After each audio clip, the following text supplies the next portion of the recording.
An exhausted black-haired guy stood in the middle of the battlefield, leaning on the hilt of his sword. Cold drops of rain fell on the ground, helping the blood penetrate even deeper into the earth. There were many brutally killed warriors lying everywhere. Blood was also running down Ronan's face as he looked at the aftermath of the fierce battle. He felt sadness at the knowledge that so many people had died today. What upset him even more was the realization that the guy himself was careless and allowed this to happen. He heard movement behind him and turned around worriedly. The creature on which the brunette stood said, "Who would have thought that such a strong person would be found here?"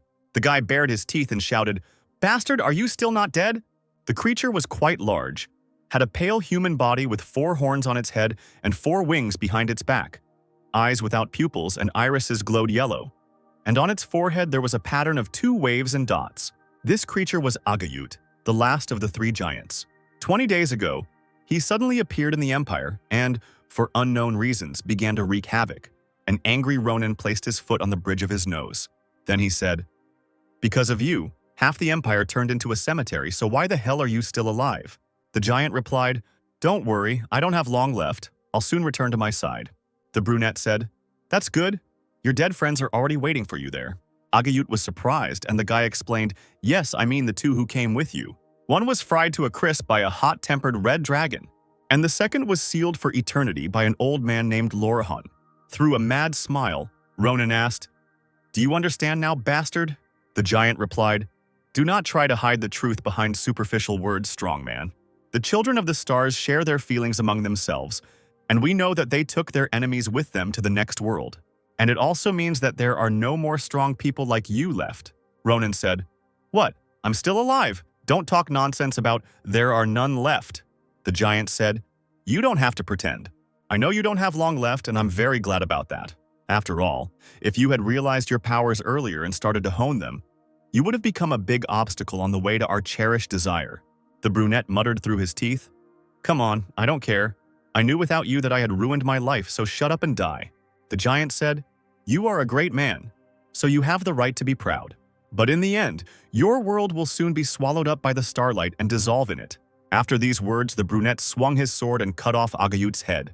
The head flew off the body, spraying blood. Leaving the giant's body behind him, the brunette walked away, examining the battlefield. Ronan thought, "How do you expect me to change what has already been done?" Breathing heavily, he walked between the corpses, stepping into pools of blood. The brunette recalled how they set up a camp where people could allow themselves to laugh. He remembered his comrades who supported him, joked, and had fun. And now all these smiling guys were lying here dead. Ronan walked up to the dead, piled up in a heap, and asked, "Are you all here, fools? Did you fight to the death because of your pride? Did you really think that you were strong just because I was strong?" The guy dropped to his knees, closed his friend's eyes, and continued, "It was necessary to correctly assess the situation and run away. As fools we were, so we remained fools until the very end. Why could the giants, who could reflect the sword aura of the Empire's strongest swordsman, only be struck by my sword? If it weren't for this, ordinary soldiers wouldn't have to stand on the front lines. And you all probably wouldn't have died at the very beginning." The saddened guy was kneeling with his eyes closed, lamenting what had happened, when suddenly someone asked, "Is anyone there?" A familiar female voice admitted that the man was unable to move due to his wounds. Ronan's eyes widened and he felt hope. Leaning on his sword, the brunette stood up and headed towards the voice. He was glad that, besides him, someone else was alive. The guy had little strength left, but he held his sword tightly. Ronan used the weapon as a prop to help him reach his target. The guy reached the stone block where the girl was sitting motionless. A joyful Ronan said, "You were able to survive Commander-in-Chief Adashan." Her forearm was torn off, but the girl was able to stop the severe bleeding by bandaging the rest of her arm. The brunette's smile quickly disappeared from his lips, and he said, "For a Commander-in-Chief, you don't look very good," Adashan replied. "Ronan, you are a corporal. You yourself don't look so good. But now something else is important. Is Agayut dead?" "Yes, I killed him. His body lies nearby." These words made the Commander-in-Chief feel relieved. But what the boy saw caused him pain. Tears poured from Adashan's eyes, and she said, "I see. He is dead. Thank you, Corporal Ronan." The brunette just looked at her and was silent for a while. Then the guy raised his index finger and, smiling, said, "Since you are so grateful to me, will you listen to my request? I am concerned about the bodies of fallen soldiers. Usually they are abandoned on the battlefield or burned. But could you please take proper care of them this time?" The girl replied, I'm not sure. You look more alive than me, so why don't you take care of them yourself? Ronan coughed and said, God, how can I, Commander? Then he showed his bloody hand and said, You see, it is not yet clear who is alive. I could die at any moment. I spent most of my life just messing around, so I didn't get to do much. It's even kind of unfair that I'm going to die like this. Adishan asked him what he would like to do if he survived, and the guy grinned and replied that he would like to do a lot of things. But there was only one thing that came to Ronan's mind most of all right now. He would like to know what it is like to study at the academy. The girl was surprised, and the guy explained, I was hurt by the words of that fucking giant. But in reality, my older sister always wanted to send me to study at the academy. But soon I will be reunited with my family. The girl said that a search party would arrive as soon as the rain stopped. And the brunette replied, I told you that I'm not long for this world, so why do you continue to talk about useless things? At that moment, the downpour suddenly began to subside, and the sun began to appear through the clouds. Adishan and Ronan were incredibly surprised by this. They couldn't understand why the storm had calmed down so suddenly. The guy leaned on his arm and suddenly felt pain, after which the girl and the brunette screamed for different reasons. Ronan looked to the side and was surprised. A giant with 8 wings appeared in the sky before them. And after him, other creatures began to appear one after another. Having stood up, the brunette asked, Who the hell are they? Where did they come from? Adishan said, It can't be. Those 3 giants are not the end? She was lost in her thoughts after all. I couldn't save the world for the 3rd time. I have one last try left, but I don't know how. The girl was pulled out of these thoughts by Ronan, who persistently called for the commander-in-chief. When she responded, the brunette said, What are you doing? Come to your senses faster. Throw me to them with telekinesis. Damn, I can't get them from here. Adishan did not understand the behavior of the guy who asked, Are you not going to fight them? The amazed girl asked if Ronan really wanted to fight in such a position. And he replied, Of course. And you just want to sit back? Taking his sword out of its sheath, the brunette declared, Even if I die, I'll take a couple of freaks with me. The surprised commander-in-chief thought, He doesn't give up even in this situation?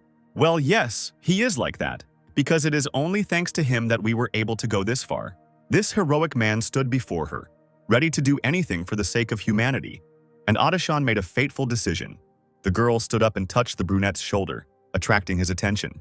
She said there was no time and it was time to stop chatting, then kissed Ronan. The stunned guy didn't understand what had come over her. A mysterious blue sphere passed from her mouth to him. Pulling away, the brunette asked what Adishan had put in his mouth, and the girl whispered something in his ear. The guy started to get angry, not understanding what she was saying. Ronan asked what kind of nonsense she was talking about in this situation, and the commander-in-chief said, Corporal Ronan, if we meet again, tell me not to do stupid things and just become a dressmaker. The guy was shocked and just looked at Adishan silently, and she, smiling, continued, I've done a lot, but this is the first time. At that moment, the winged giant formed a magical sphere in his clawed hand. When it was completed, the creature launched it straight at the couple. An explosion followed, destroying Adishan, Ronan, and everything around them. This is exactly how the brunette's life should have ended. However, after some time, he regained consciousness. In front of the brunette, there were no longer those creatures and the dead. He stood up abruptly, continuing to call for the commander-in-chief. Looking around, the young man saw a blue sky and a green field. Somewhere nearby, there was a human settlement, and next to it, there was a river where children played and floated on a raft. Ronan sat on the grass and couldn't believe his eyes. He was in his hometown of Nimbutan, which meant he really had returned to the past. It was the first day of Ronan's regression. He leaned against the tree, grabbed his head and sighed, trying to comprehend everything. The commander-in-chief's words turned out to be the pure truth. Ronan remembered how the girl had conveyed something to him through a kiss. She explained that the boy had swallowed a time travel sphere. It was thanks to her that Adishan was able to rise from a simple seamstress to the position of commander-in-chief. The sphere allowed her to go back in time only 4 times, and she had already used 3 of them. So he only had 1 try left. The commander-in-chief decided to leave everything to Ronan, since he had the power to kill the giants. The girl believed that he was the key to saving the world. Adishan said the boy needed to hone his ability, and she was glad he wanted to do so. Remembering this, the guy thought that he was just chatting about nothing. The commander-in-chief said, If you want to study, then go to the Philian Academy. There are many outstanding people there, so I am sure that studying there will be beneficial for you. And also, Corporal Ronan, if we meet again, then tell me not to do stupid things and just become a dressmaker. I've done a lot of things, but this is the first time. The guy still couldn't accept what had happened. He banged his head against the tree and, confusing everyone around him, shouted, "So this is true. If this is a dream, then we need to wake up quickly. Even if it's not a dream, I really did return to the past. What am I doing here alone?" Suddenly, a realization came to the young man's mind. He took a stick from a tree in his hand and ran forward. Ronan was glad that he could now meet his older sister again. He held a long stick tightly and ran through the streets, passing people. Since he got into the past, it means he still has a little bit to go. However, the brunette stopped abruptly, noticing an unflattering picture. There, some guys hung a child upside down by a tree. Ronan didn't like this action at all. He thought, "They are the same degenerates as I remember." The brunette took a closer look at the situation and noticed that this child was not hung with a rope. His bare leg was held by magic. On the battlefield, mages were extremely valuable, as they were rarely encountered. So it was strange that such a person was in this backwater. Ronan remembered that there was a boy there around that time. The worried young mage stood behind the bullies, holding the boy with magic, and thought, "When will they stop? If this continues, then something very bad will definitely happen to him." The hanging child cried and asked to stop. He said that he really didn't have any money. The boy explained that his mother's medicine had gone up in price this month, but the bully slapped him on the cheek and said that he didn't care. The leader explained, "I'm just ripping you off. Why should I care about your mother's health?" He started beating the boy and shouting, "If you want to be a worthy son, you must earn more money." The rest of the scoundrels stood behind with sticks and giggled. The leader turned to the magician, frightening him with his harshness. Then the bully said, "This bastard is not coming to his senses, so lift him higher." The boy replied that he couldn't. If he lifted the child higher, he might accidentally drop him. And the leader said, "You're not a girl. So what are you afraid of? Especially since it's not you who's going to be hanging. So shut your mouth and raise it higher, Asel, before we hang you next to us." The young magician was worried, he thought. How did it all come to this? Was learning magic really a bad choice? I just wanted to show that I can do something good. I need to refuse him, but I'm so scared. Continuing to hold the child with magic, Asel began to shed tears. He understood that he had to overcome his fear. The magician stood behind the villains and hesitantly tried to ask them to stop. However, at that moment, Ronan hit him with a stick.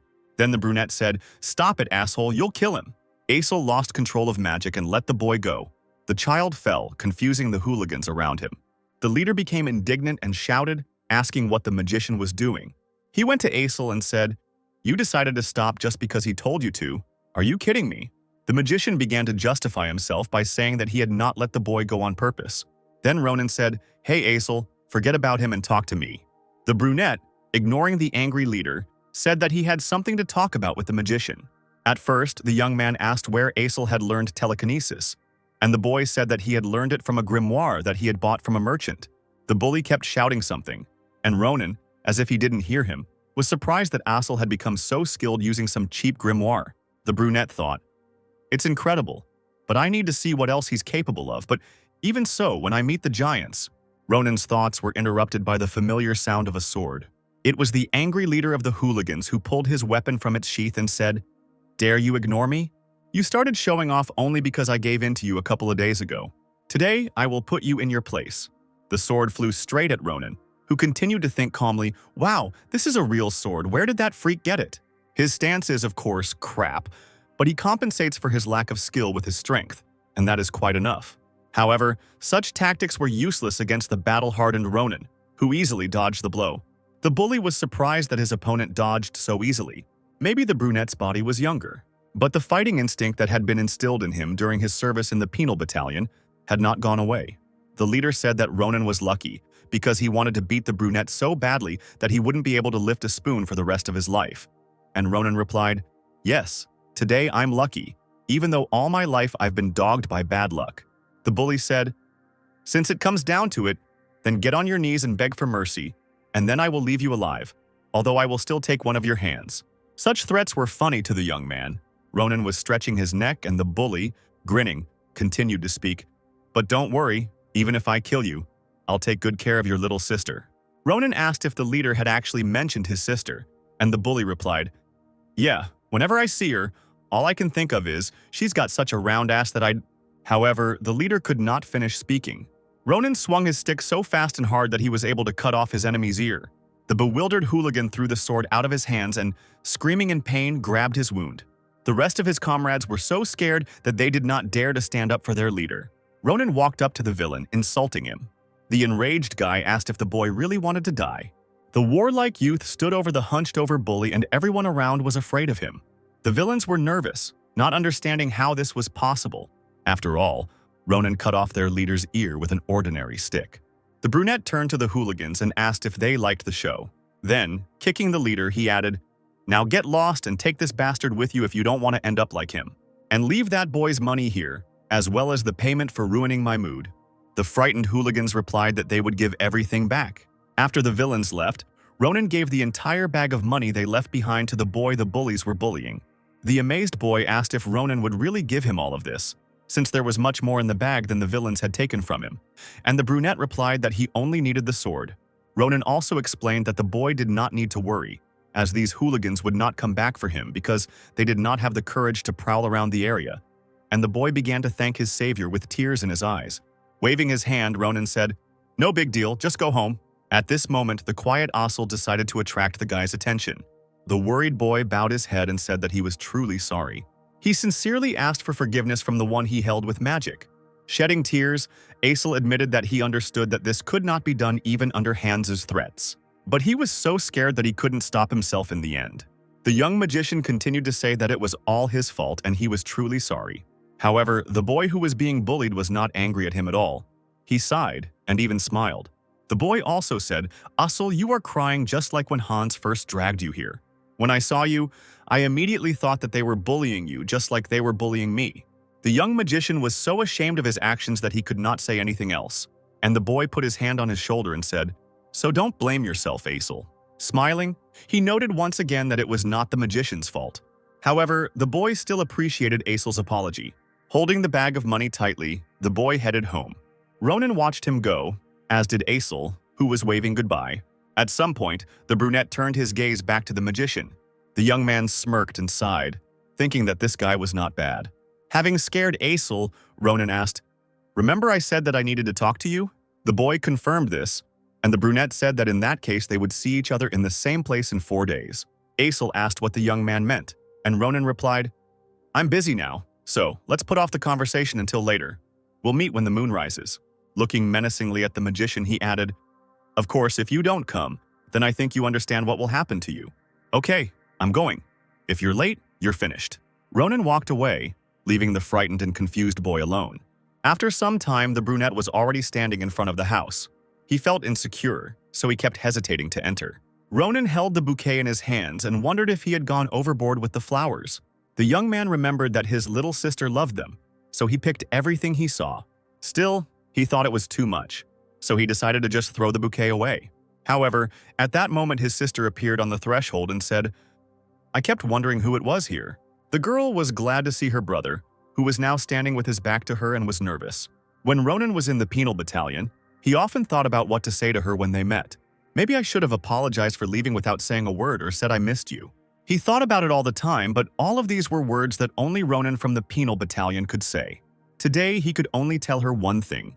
The happy sister noted that her brother had returned early today, and he was trying to gain confidence.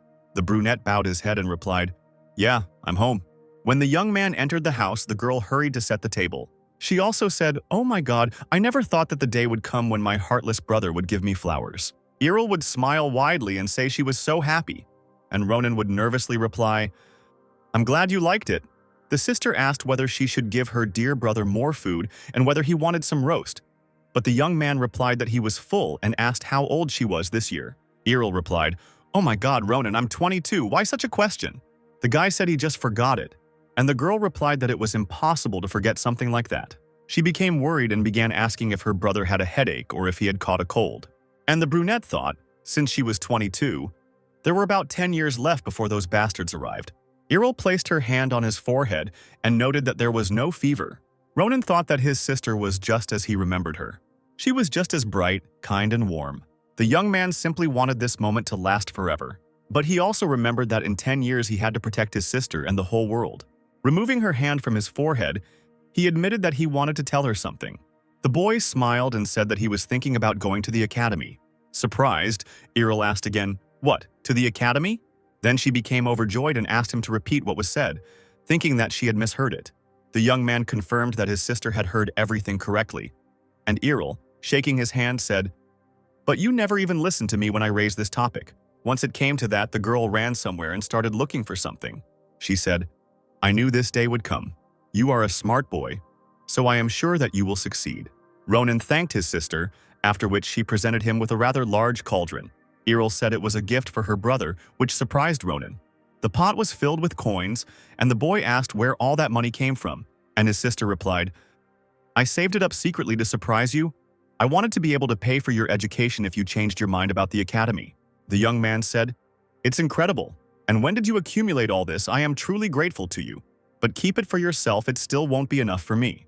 Errol asked, What do you mean, there's more to it than meets the eye? I don't know which academy you want to go to, but Ronan interrupted her and admitted that he was going to attend the Imperial School, Philian Academy. This statement shocked the girl. She could not believe her brother's words. The Imperial School of Philian Academy was the best leading educational institution in the Empire. With the best teachers on the continent and huge funding from the Imperial family itself, this place provided the best education.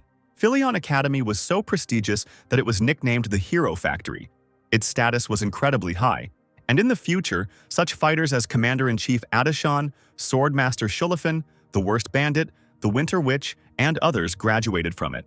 During the war, Philian students had proven themselves to be so good, so useful, that Ronan understood why the Commander-in-Chief had recommended her to him.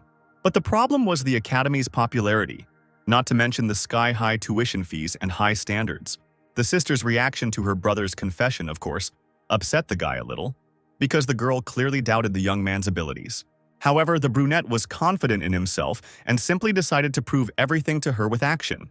Late at night, Ronan, who had taken his hiking backpacks with him, came to the tree where the boy was being tortured, and, finding the young magician there, said, You really came? I never thought so, Maisel. The uncertain boy replied, My name is not Maisel, but Aisel, and you yourself said that you won't leave me alone if I don't come. Smiling, the brunette suggested forgetting about it. Taking off his backpack, he said that they had a lot of work ahead of them. But first the young man wanted to test Aisel. The boy became alarmed and asked what Ronan was talking about, and the brunette assured him that there was nothing to worry about. Then he pointed his thumb at himself and said, Just use telekinesis on me, and lift me as high as you can. Still worried, Aisel asked, Use telekinesis. So suddenly, Wait, why do something so dangerous? And Ronan sighed and replied, It's not that dangerous, just do what I say. I won't die from this, so don't be scared. The magician nevertheless agreed to the brunette's demand and began to collect mana in his hands. The boy then used the invisible hand spell on Ronan. The young magician began to lift up the brunette, who was somewhat surprised. Aisel turned out to be even much better than the young man thought. The height and stability were certainly lacking, but overall it was similar to how Ronan had felt back then. It was telekinesis that allowed him to fight on equal terms with Agayut. Telekinesis was a rare ability, not to mention that mages themselves were extremely rare, and this meant that this boy was to become a major part of his battle with Agayut. The brunette grinned and thought that for a start it was quite good. Holding the boy high enough, Aisel cried out, Ronan, it's getting difficult for me, can I let you go? The brunette replied, Be patient a little longer, I want to check something else. Ronan said that he would go down himself, and this surprised the magician. Aisel asked how the guy would do this, but the young man did not explain anything. He raised his sword and made a powerful swing. What happened shocked Aisel even more. Ronan was able to cut through his mana and fall to the ground. The magician asked what the brunette had just done, and the young man replied, Nothing special. It was just an acrobatic trick that I learned a long time ago. Aisel couldn't believe it. He admitted that he had never seen anything like it before, and Ronan hit him on the head and said, Forget it. I don't even know how I did it. Sending the sword into its sheath, the brunette thought. To understand what kind of ability this is one of my tasks. I think it was because of her that my sword worked on him. Okay, I'll think about it later, but right now I have more important things to do. The young man said that in any case, Aisel passed his tests. Tossing the boy a second backpack, Ronan said, Grab it and follow me, we have something to do before the moon disappears. The mage was surprised that they would have to do something so late at night. And the brunette said, After all, this could become the first page of the biography of Ronan of the greatest history book of the Empire. Aisel followed the brunette, who was walking in an unknown direction. The magician asked, Philian Academy? Yes, I didn't misheard. We are going to Philian Academy, where only the elite of the Empire study. You and me. Ronan replied, You heard everything correctly, so why ask again? It's annoying. The brunette asked if the magician really didn't want to go there, And Aesel replied, "No, that's not the point. It's just that you have talent in martial arts, but I can't do anything. I'm cowardly and shy." The young man asked, "Do you want to continue living like this? You have an innate talent, but you waste it entertaining scum. Do you really want this kind of life? To be honest, you have a lot of idiotic sides. You are cowardly and shy, a crybaby, ready to burst into tears at any little thing and also a loser to boot. But that's okay, because you can fix all this now. But the past can no longer be changed. And one day, you will regret it," Ronan thought, "just like me in my past life." The brunette asked if the magician had changed his mind. Aesel was flattered that Ronan cared so much about someone like him. And the guy said, "I won't force you to do anything. This is your life, so you can come back if you want." Then the young man turned away and said that he was leaving. And Aesel asked him to stop, declaring that he wanted to change. Ronan smirked that his plan had worked. And the mage said, "I will go to Philion with you, so teach me everything I need to know." Turning around, the brunette replied, "Okay, this is the first time you've behaved manly, so let's deal with the first obstacle for the manly Aesel. Let's go?" The boy answered positively, and Ronan turned away again, glad that the mage had fallen for his words. After walking a little through the forest, the young men came across someone else's camp. They hid behind the bushes, and a nervous Aesel asked, Ronan, is this my first obstacle?" The brunette replied, "Yeah, the best opponent to show off your skills is the Moon Goblin. Besides, their leader is here too." There were several goblins in this camp, and they were all sleeping by the fire, and somewhere near them was a chest. A joyful Ronan put his hand on the mage's shoulder and asked if he liked this obstacle. But Aesel became even more nervous, and the brunette, not paying attention to this, asked again, "Well, shall we begin?" Moon goblins are a type of goblin that frequently appears in this area. Most people distinguish them from normal people by their yellow skin and disfigured bodies. But their real peculiarity was their love for golden treasures. They love to ambush merchants and steal their valuables, and then collect all the loot in one place. Then have a celebration on the night of the full moon, like today. Frightened Aesel began to voice his guess as to why they came here. But Ronan interrupted him. "Yeah, today we're going to steal all their gold." The magician said, "I have never heard of goblins collecting treasures in one place and having a celebration. How did you find out about this?" The brunette replied that he had his own sources, but he thought, "I can't tell him that I met them in a past life when I was traveling." The young man hugged Aesel, put an open backpack in front of him and said, "In any case, all you need to do is transfer their treasures to the backpack using telekinesis and not wake these guys." Ronan pointed out that it was pretty easy, and the nervous mage replied, "That doesn't sound so easy. What if I make a mistake and wake them up?" The brunette explained that in that case, things would go very badly. Aesel said that it was too dangerous and they needed to think it over. And the brunette called him a coward for this. Ronan also explained, "Listen to me carefully. In order to get to Philion, we need two things. The first is money. We need to cover their insane tuition fees. And the second is experience. Money is also a problem, but experience is much more important. You know that Philion is full of aristocrats who have been undergoing elite training since birth. If you want to win against these guys, then there is only one way, Aesel. And this is to gain experience by risking your life. These guys are ideal opponents. Thanks to them, we will get both money and experience. Kill two birds with one stone." Ronan asked if maybe he was wrong and the mage had better ideas, and the boy replied that he knew nothing. Patting him on the back, Ronan said, "Then it's decided. Let's start now." The night was in full swing, and Aesel, using telekinesis, tried to move the goblin's golden items into his backpack as carefully as possible. The brunette said, "Like this, just a little more, just a little bit, and now let go." Under Ronan's careful guidance, the magician did well. In this way, the team was able to fill both backpacks. The happy brunette patted the boy on the head and said, "I told you, Aesel, the main thing is experience." In fact, the young man was not sure that they would succeed. He was surprised that the magician had gotten the hang of it so quickly. Aesel turned out to be even better than Ronan thought. The brunette smiled to himself. He was pleased that he had found himself a wonderful servant. Packing everything into his backpack more tightly, Ronan said, since the backpacks were filled to the brim, it was time to go. The delighted magician asked if they had really finished, and the blonde replied, "Yeah, we've already done everything that needed to be done. We need to get out of here before something goes wrong." A certain bird was flying as fast as it could, and two guys in brown clothes were chasing her, calling her a chicken. They moved towards where Aesel and Ronan were, shouting so loudly that the sounds reached the goblins. The nervous brunette couldn't understand what kind of fools were causing such a commotion in the middle of the night. The goblins began to wake up one by one. They were also interested in where such noise was coming from late at night.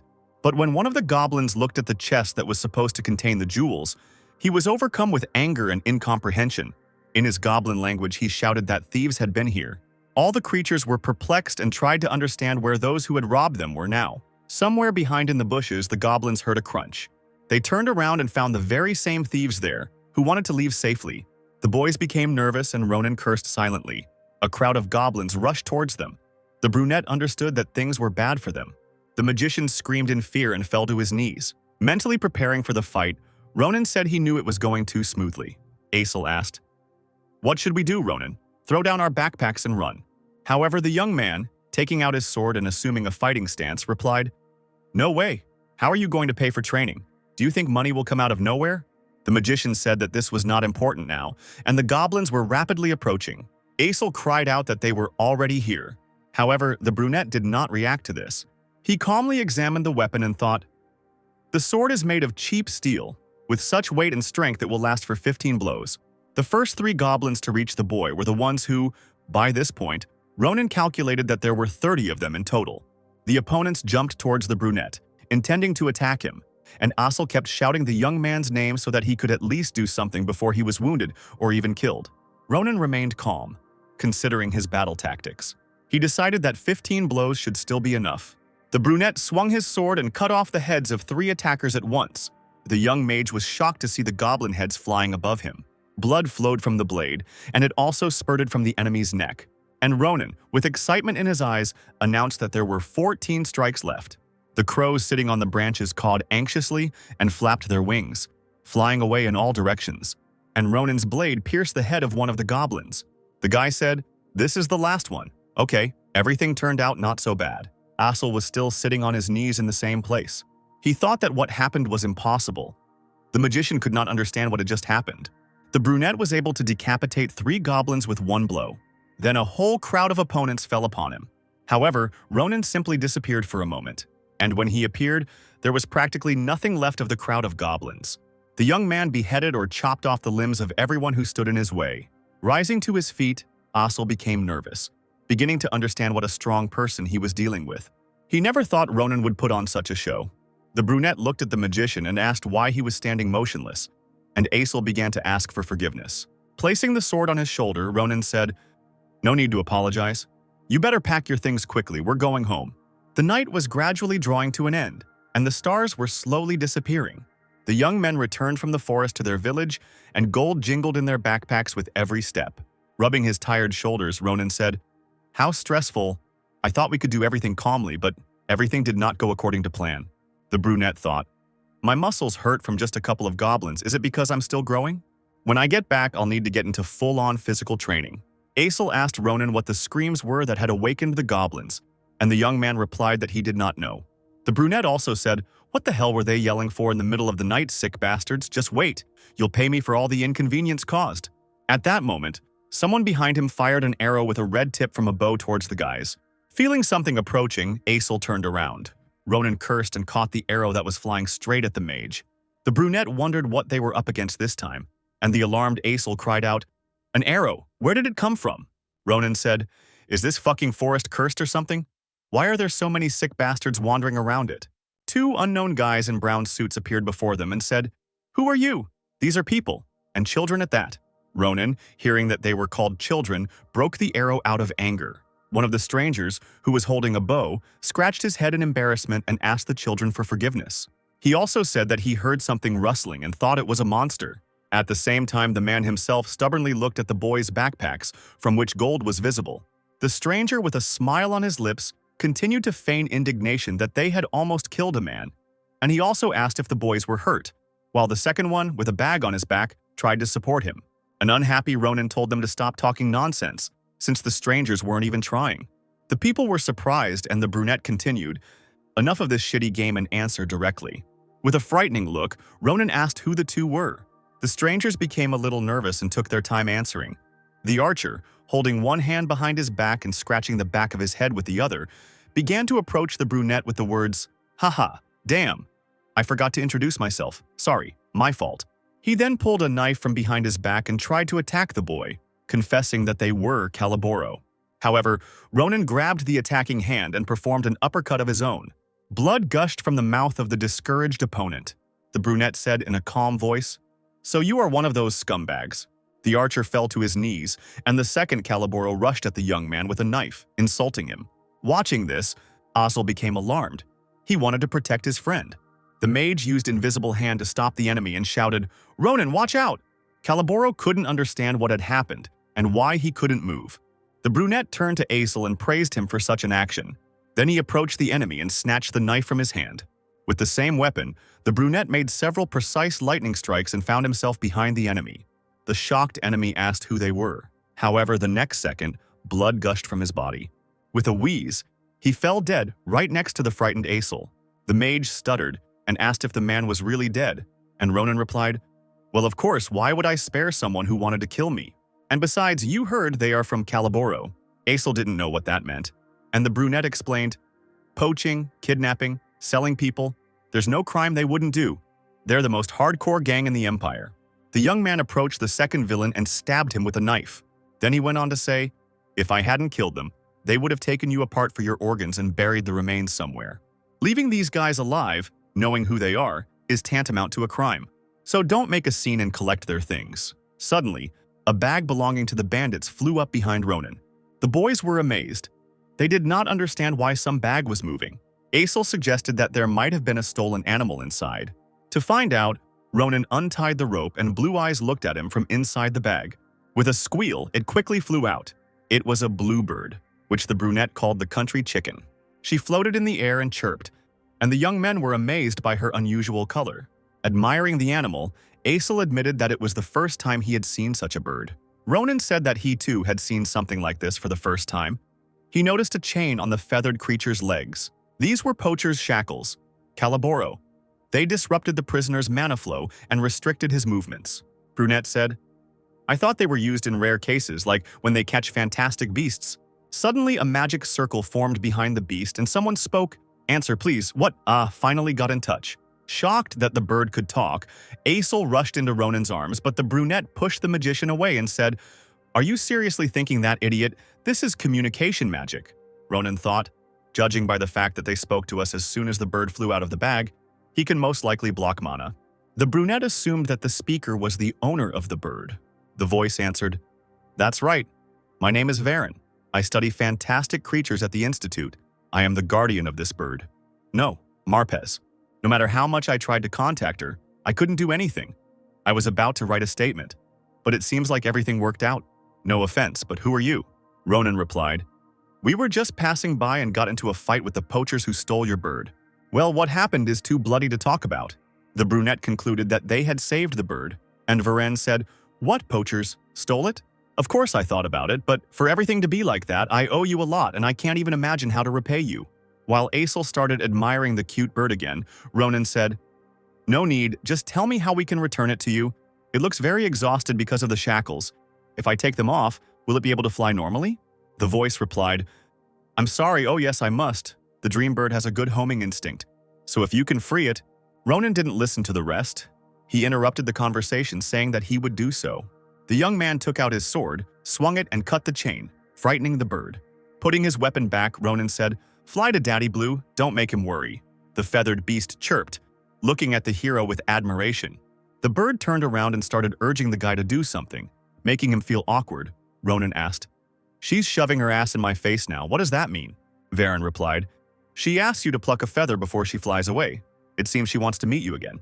The young man pulled out the feather, and Varen continued to explain, "The feather of the bird of dreams works like a compass. It will point to it. I pulled it out. If you visit the Institute, then drop in to see me and Marpez." The bird flew away, and Varen kept saying that he would definitely pay back.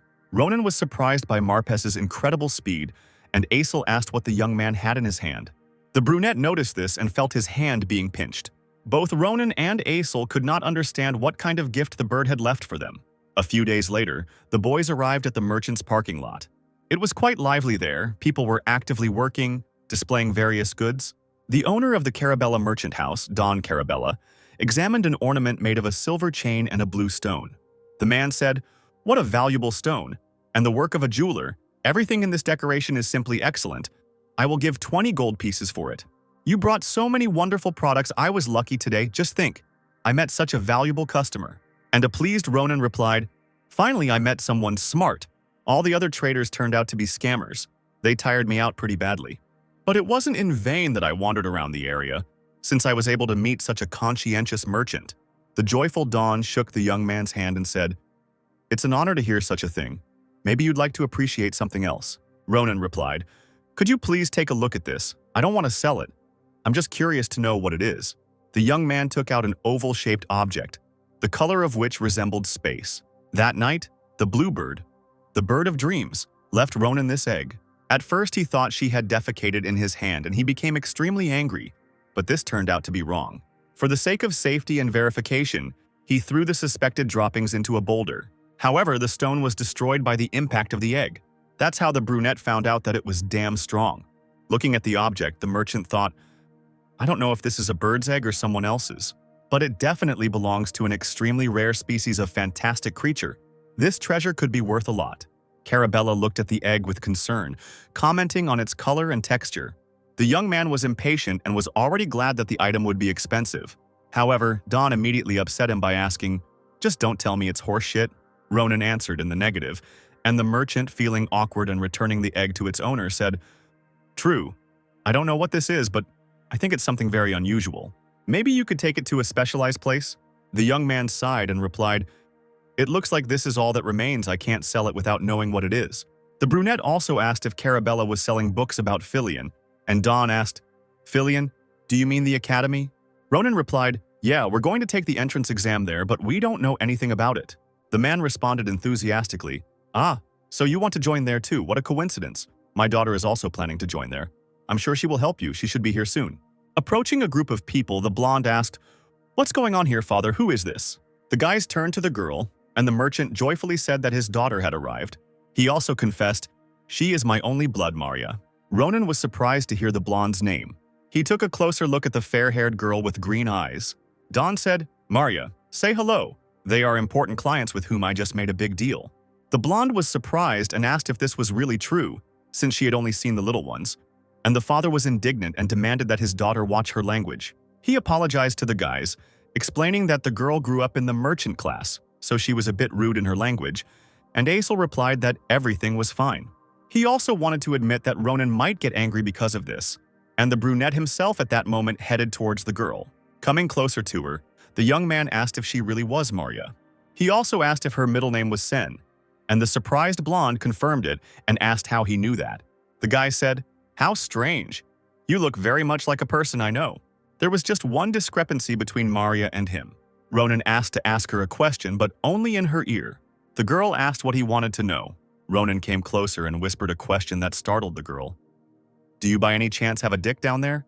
The blonde looked at the brunette in bewilderment and wondered what kind of nonsense she had just heard. Maria looked down, not understanding how such a question even came into the young man's head. Ronan thoughtfully put his hand on his chin and said, no matter how I look at you, you don't look like you have one. Does this old man have another child he doesn't know about? The angry girl slapped him in the face, screaming, shut up, you sick bastard! The slap he received seemed familiar to the young man. Now he was convinced that this blonde was Count Maria Sen.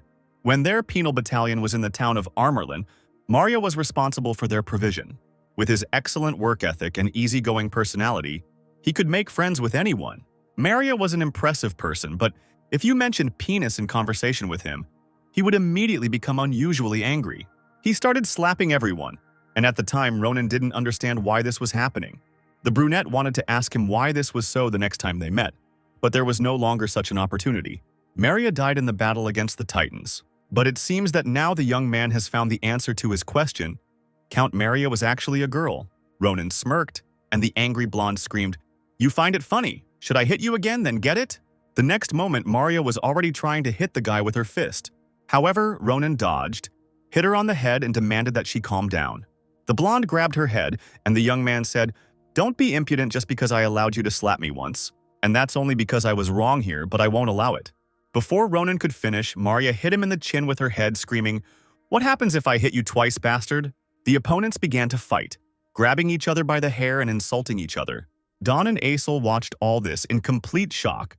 At some point, Ronan knocked Maria to the ground, and the merchant and the magician rushed to them, begging them to stop the violence. A little later, everyone calmed down and were already sitting in one of the tents.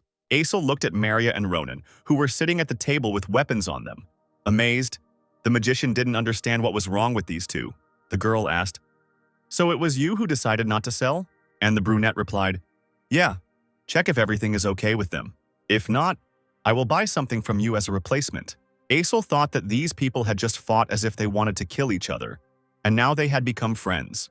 Maria examined the 3 swords and the magic wand that belonged to the brunette. She asked why the guy needed so many swords, since they would be difficult to carry. And Ronan replied, "Just in case, they often break." The young man asked the blonde what she would say about weapons, and she replied that the swords were not bad, but the black one was the best of all.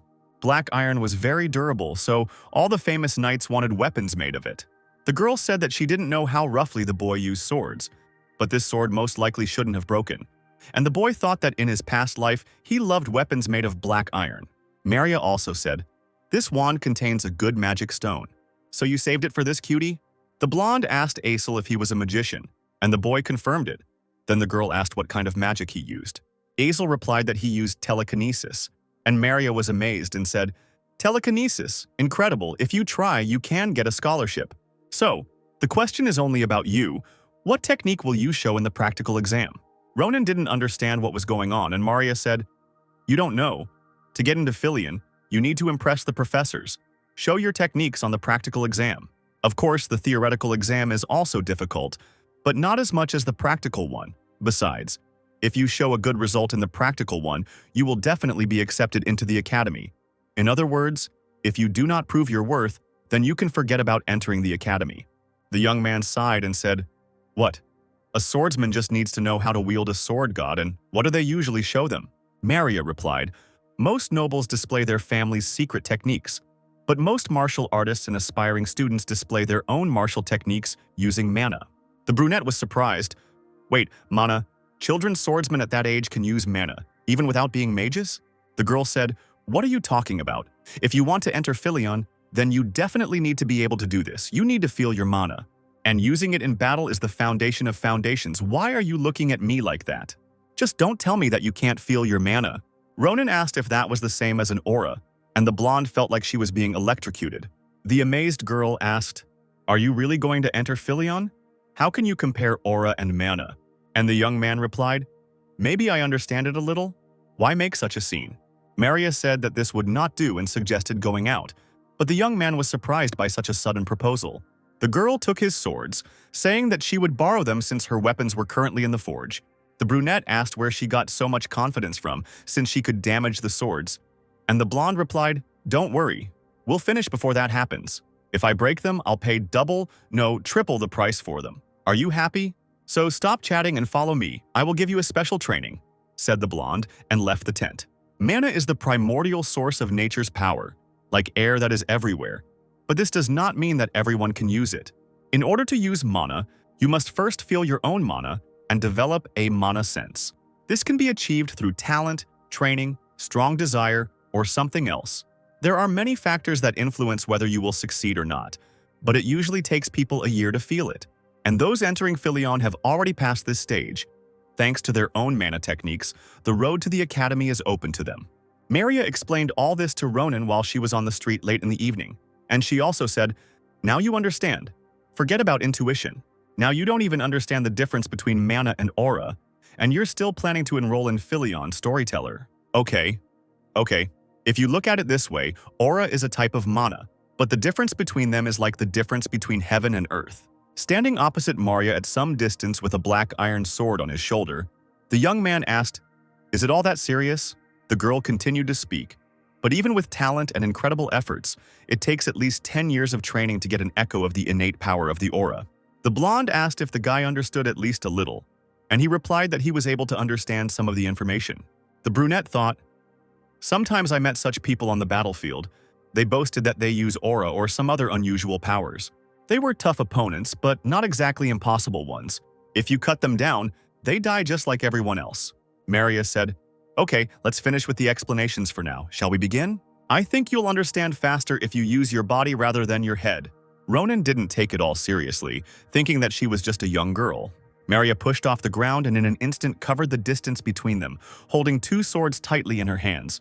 A moment later, Ronan and Maria's blades collided, producing a loud clang. The surprised guy thought, "Wow, just look at her."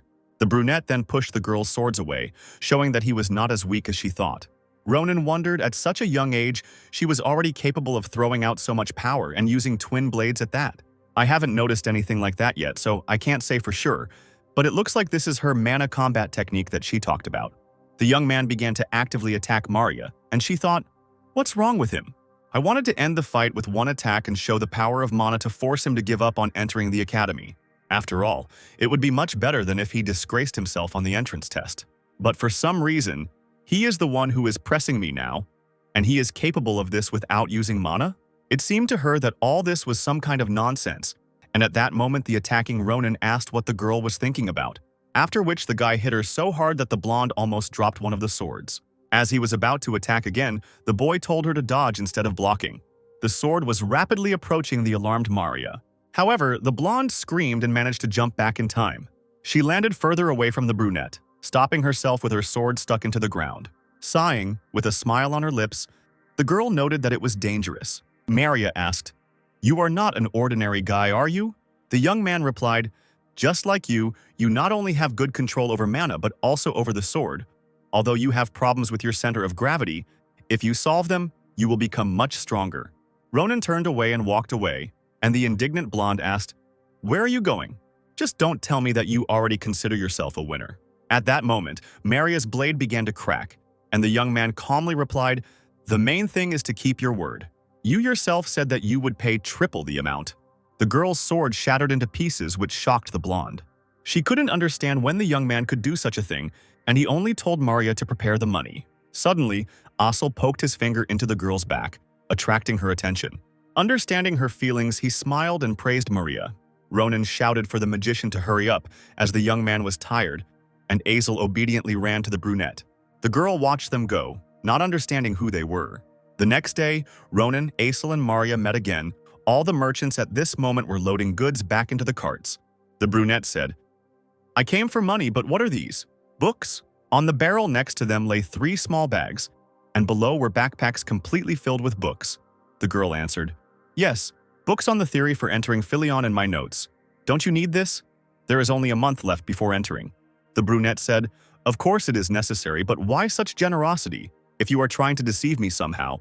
He brought the sword to her face and lifted it from its sheath, and the blonde explained, "Nothing like that, don't worry, I just liked you.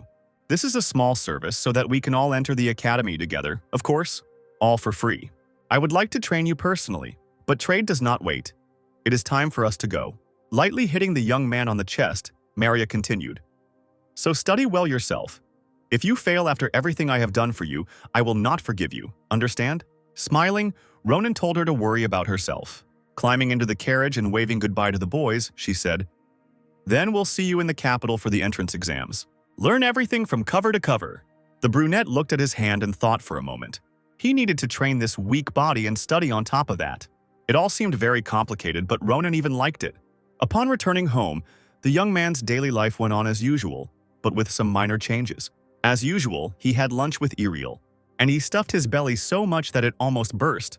And then, until the very night, he burned all these calories hunting monsters around the village. So Ronan slowly increased his endurance and body adaptability. This continued until there were no monsters left in the surrounding village. In addition, he was constantly studying, which was already an incredible feat for a penal battalion soldier. At such moments, he did not understand why he needed, for example, to study the table etiquette of the northern nobles. Not knowing what results all this would lead to, the guy tried as best he could. And after a month, they finally reached the main location of the story, the capital of the Valen Empire. In it, in the small town of the White Tower, was located the best educational institution of the empire. When he saw the academy, Asura was amazed by its grandeur. He noted that this place was so beautiful, just like in a fairy tale. At that moment, he met Ronan, who asked why the mage was frozen in the middle of the road. He also said, "Stop acting like a village idiot and come on in, otherwise we'll be late for the exam." Frightened, Asura asked for forgiveness and looked at his friend in surprise. The brunette asked what was wrong, and the magician replied, "Nothing. It's just only been a month and you've grown so much, Ronan." Then the indignant brunette asked, "Are you at it again?" Hitting Asura on the head, He told him to stop talking nonsense and move on. As Ronan walked to the academy, he thought, since we've arrived in Philion, we might as well meet him. The Saint Swordsman Scholphan, the heir to a famous family of swordsmen, Grantia, a genius who became famous as the strongest swordsman in the Empire. He should be about my age now, so I can meet him at the exam. Well, not that it matters. Breaking Ronan out of his thoughts, Aesel asked him if he had that thing with him. But the brunette did not understand what he was talking about. Then the magician explained. The feather that the bird of dreams left for her salvation, it should point to her. The young man replied, so that's what you mean, of course. I grabbed it before leaving. That old man lives in the capital. So I planned to find him after the exams. Ronan took out a blue feather, which suddenly pointed somewhere upward, which led the brunette to the conclusion that Varen lived on the top floor of a tall building that looked like a castle. Professor of zoology at the academy, Philion Varen Fanazir, a humanoid lion, or rather a werelion, was indeed in one of the rooms on the upper floor. He complained, how hard it is. I really am not cut out for the work of a professor. He thought maybe he should become an adventurer again, and the dream bird sitting on his shoulder chirped something. Varen petted Marpez, thinking she was trying to cheer him up. Fanazir said, yes, I need to continue to repay your savior. You should air out the room, otherwise it will be awkward if your savior comes today. Opening the window doors, the lion saw the fearsome Ronan, who said, I didn't even knock, and they already opened the door for me. Oh, this is the little bluebird, so your owner is a beast man? Varen and Marpez were frightened by such a surprise and screamed. Ronan climbed into the room, and Fanazir, clutching the bird to himself, began asking questions. Who are you? How did you get in here? Varen was amazed that someone from the street side had climbed up to one of the upper floors. Ronan was indignant that Fanazir had scared him and almost knocked him unconscious. And Aesel, climbing into the room after the brunette, explained that this was precisely the reason he had said that they needed to go up the stairs. Trembling with fear and hugging the bird even tighter, the lion roared, Have you come for my Marpez? The young man took out a blue feather and demonstratively held it out in front of himself. This made the surprised professor calm down a little. Varen guessed that the saviors of his precious bird were now standing before him. Fanazir invited the young men to sit in the chairs at the table and said, God, I behaved so rudely with our heroes, please, let's forget about it. Ronan replied, I told you that everything is fine. Stop apologizing already. If we are going to be honest, it is all his fault. He is the one who raised us up. Aesel was indignant. But it was you who told me to use telekinesis because it took you a day to climb the stairs. Suddenly, Ronan squeezed the mage's cheeks, demanding that he remain silent. Continuing to hold Aesel like that, the brunette said, Enough about that, I was surprised. Not only did the owner of the bird turn out to be a lion man, a very rare type of man-beast, but you are also a professor of Philion. A little nervously, Varen replied, I am also surprised. Who would have thought that our applicants would be Marpez's saviors? What a pity. If I had known earlier, I would have prepared letters of recommendation for you. But the exams are today. I hope you will pass. But if not, then Ronan didn't let him finish. He started digging in his pocket, saying, never mind. Since we're here, I'd like to ask you something. As you know, we don't have much time. The young man took out the egg and asked, What is this? The bird defecated it in my hand. Fanazir, adjusting his glasses, replied, Excuse me, Marpez has defecated. This is the egg of a fantastic bird. Do you mean Marpez laid it? A joyful Varen took the egg and began to examine it, and Ronan asked, Is something wrong? Birds are supposed to lay eggs, right? The professor replied, Yes, but Marpez is not just a bird, she is a bird of dreams. But that is not the most interesting thing. I have no idea what will hatch from the egg. The brunette asked in what sense this was, since it was a bird's egg, which meant that a bird should have hatched from it. But Varen shook his head and explained, For a dream bird, everything is different. Depending on the environment, the dream bird absorbs different types of mana and lays an egg. In a place with lava, a phoenix could hatch, enveloped in tongues of flame. In the nest of monsters, the chick took on the appearance of the monsters living there, and so on. And sometimes it was not a bird at all that was born. If I analyze the mana streams that the egg emits, I might be able to predict what kind of bird will hatch from it. But within this egg, myriads of types of mana are intertwined, like raging molten metal. I'm ashamed to admit it, but right now it's hard for me to say for sure who exactly will hatch from the egg. Ronan said, God, how much trouble from one egg. Where have you been hanging around? That you laid such a thing? I have never seen such a shameless bird. Putting the egg on the table and clasping his hands, Varen asked if the young man could look after it. The brunette replied, I don't mind. But will this suit you? It's expensive, isn't it? Fanazir said, Of course it will work. The bird of dreams lays an egg once in a lifetime. And since Marpez took it down in front of her saviors, I think she sensed something special in you. Stroking the bird's belly, he continued, I want to respect the choice of the friend with whom I lived for so long, so I leave it to you. Looking at the egg, the young man said, Well, I'm also interested in what will hatch from it.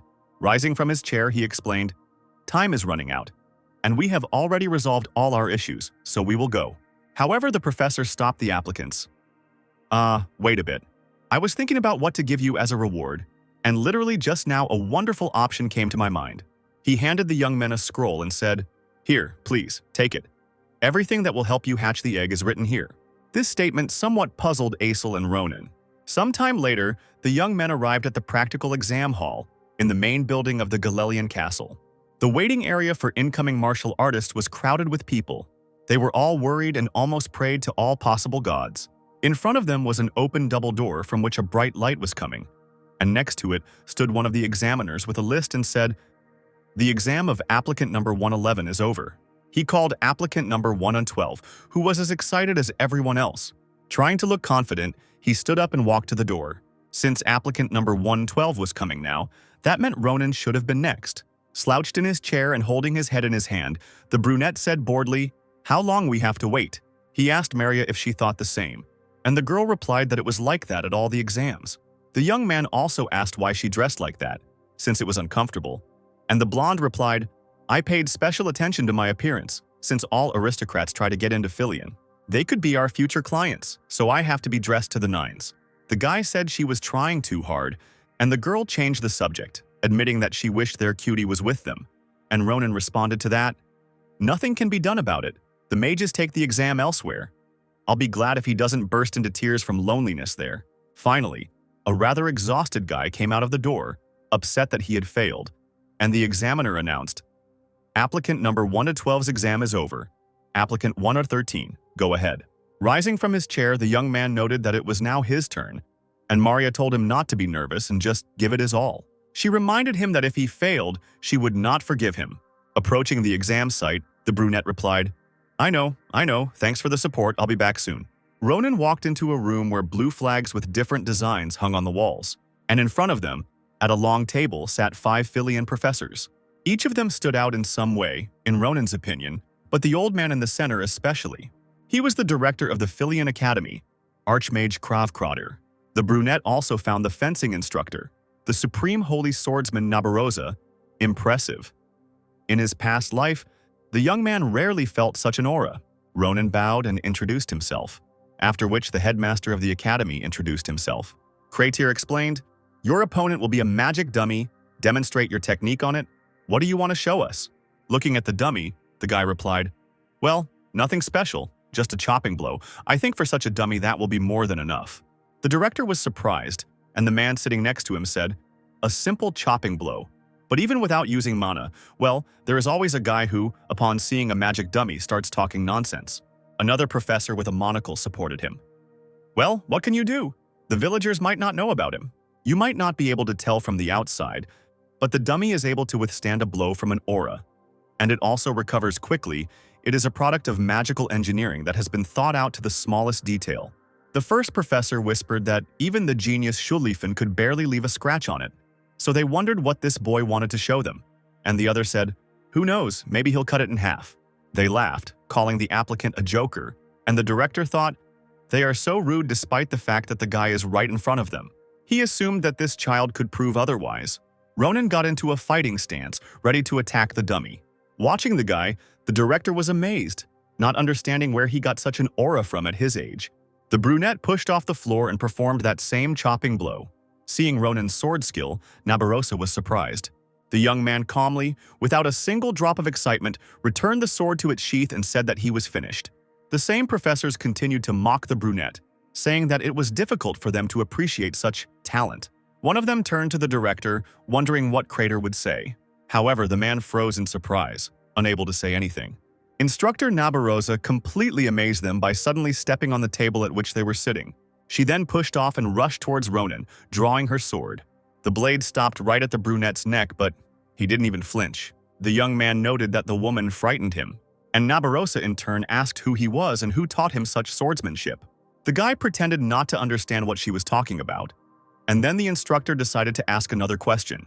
She asked if the young man had seen her movements, and Ronan replied that the woman was truly amazing. The brunette noted, "It's difficult to draw your sword so quickly, but you also managed to swing it 3 times." Still holding the sword at the boy's neck, Nabarosa said, "Yes, you are right. I made 3 swings, just as smug as the ones you showed." Ronan was a little surprised by Nabarosa's attentiveness, and the woman said, "Did you think I wouldn't see through your stupid trick? You deliberately slowed down your last blow as if to make sure we would see it." The agitated director remained silent, and the instructor continued, "How impudent! Have you forgotten where you are?" The 2 theoretical professors who had previously mocked the applicant were stunned, not understanding what they were about to see. Ronan thought, a little nervously, that she must have gotten it all wrong. "I held back the force of the last blow only because I was afraid that the sword would not withstand it and break. But judging by her mood, I doubt that she will believe me." Nabarosa put her sword back in its sheath and, heading towards the table, said that she would remember the guy. Ronan wondered if that was it, but it wasn't. The woman turned around and said that she would definitely train him personally. The instructor sat back down in her seat, and the director was surprised by her words. It sounded like she had already taken this student as her apprentice. The young man thought that he probably needed to be more careful, and Krava praised him for his good work. Crater said, "Then let's end our test with a simple question. There is no correct answer to it, so just answer as you see fit.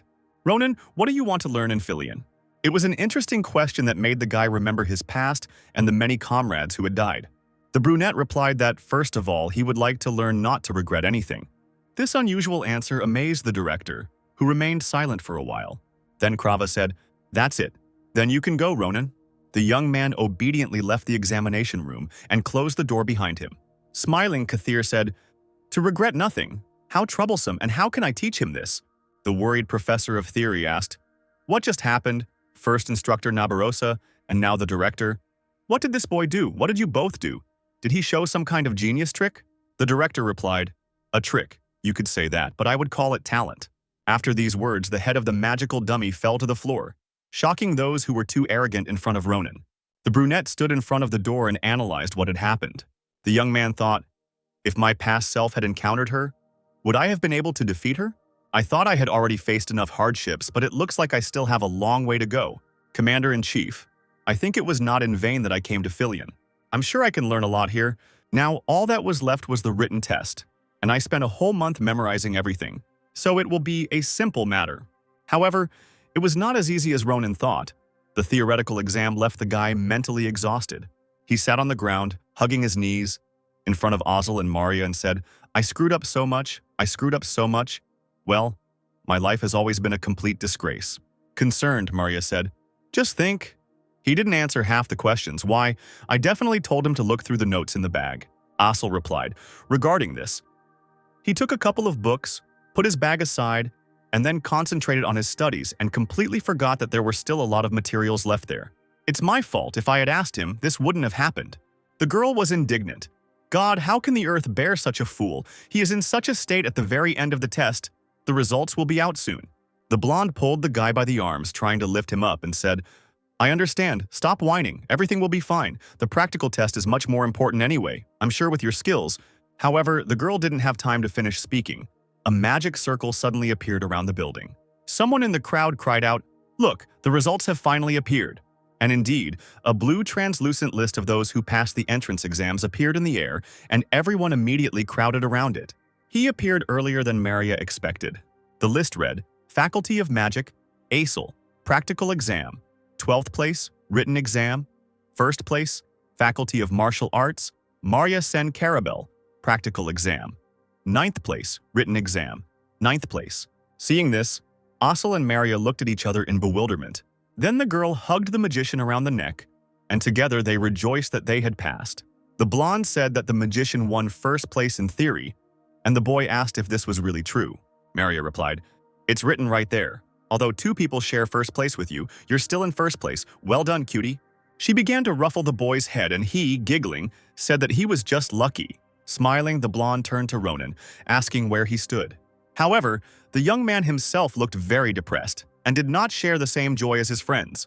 Trying to smile nervously through the moral pain, he said, I knew it. I'm not on the list, so what did I expect anyway? Aesel and Maria began to worry. They didn't want to believe the brunette's words. The girl began to open his eyes with her fingers and say that this couldn't be. And Ronan probably just didn't read everything carefully. And the brunette replied, I'm not on the list. I read every name. I told you. I didn't get in.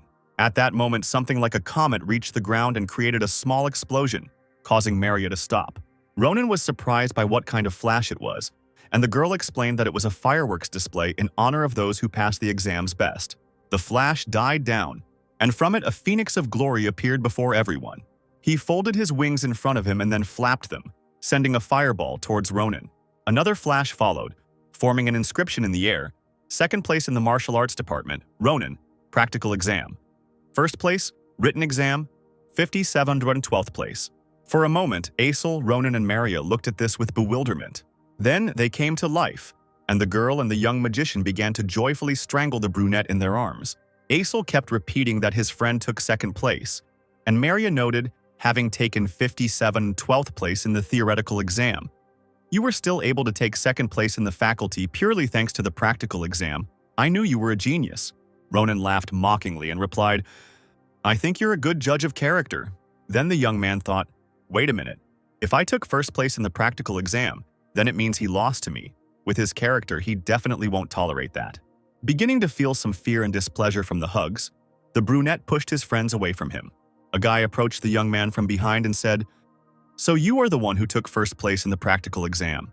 Ronan felt nervous, thinking, damn, I knew it. This is how we're going to meet? This confident guy was the same holy swordsman Scholphan. The swordsman was getting closer and closer to the young man, and the brunette himself anxiously awaited what would happen next. Someone from the crowd said, This is Scholphan.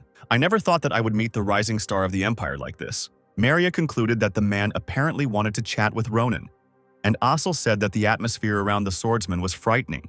Ronan himself thought, well, he's in deep trouble. That means he's the same as he was. A guy who couldn't stand those who wield a sword better than him, with a nasty desire to always win. Wanting to resolve things peacefully and feeling a little nervous, Ronan said, First place, I don't know what you're talking about.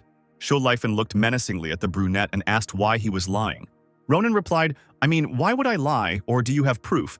If not, then stop picking a fight and go your own way. Holding the sword in its sheath, the swordsman said, Evidence then. Good. Now you will have evidence. He quickly pulled out his weapon and attacked Ronan, but the young man managed to parry the blow.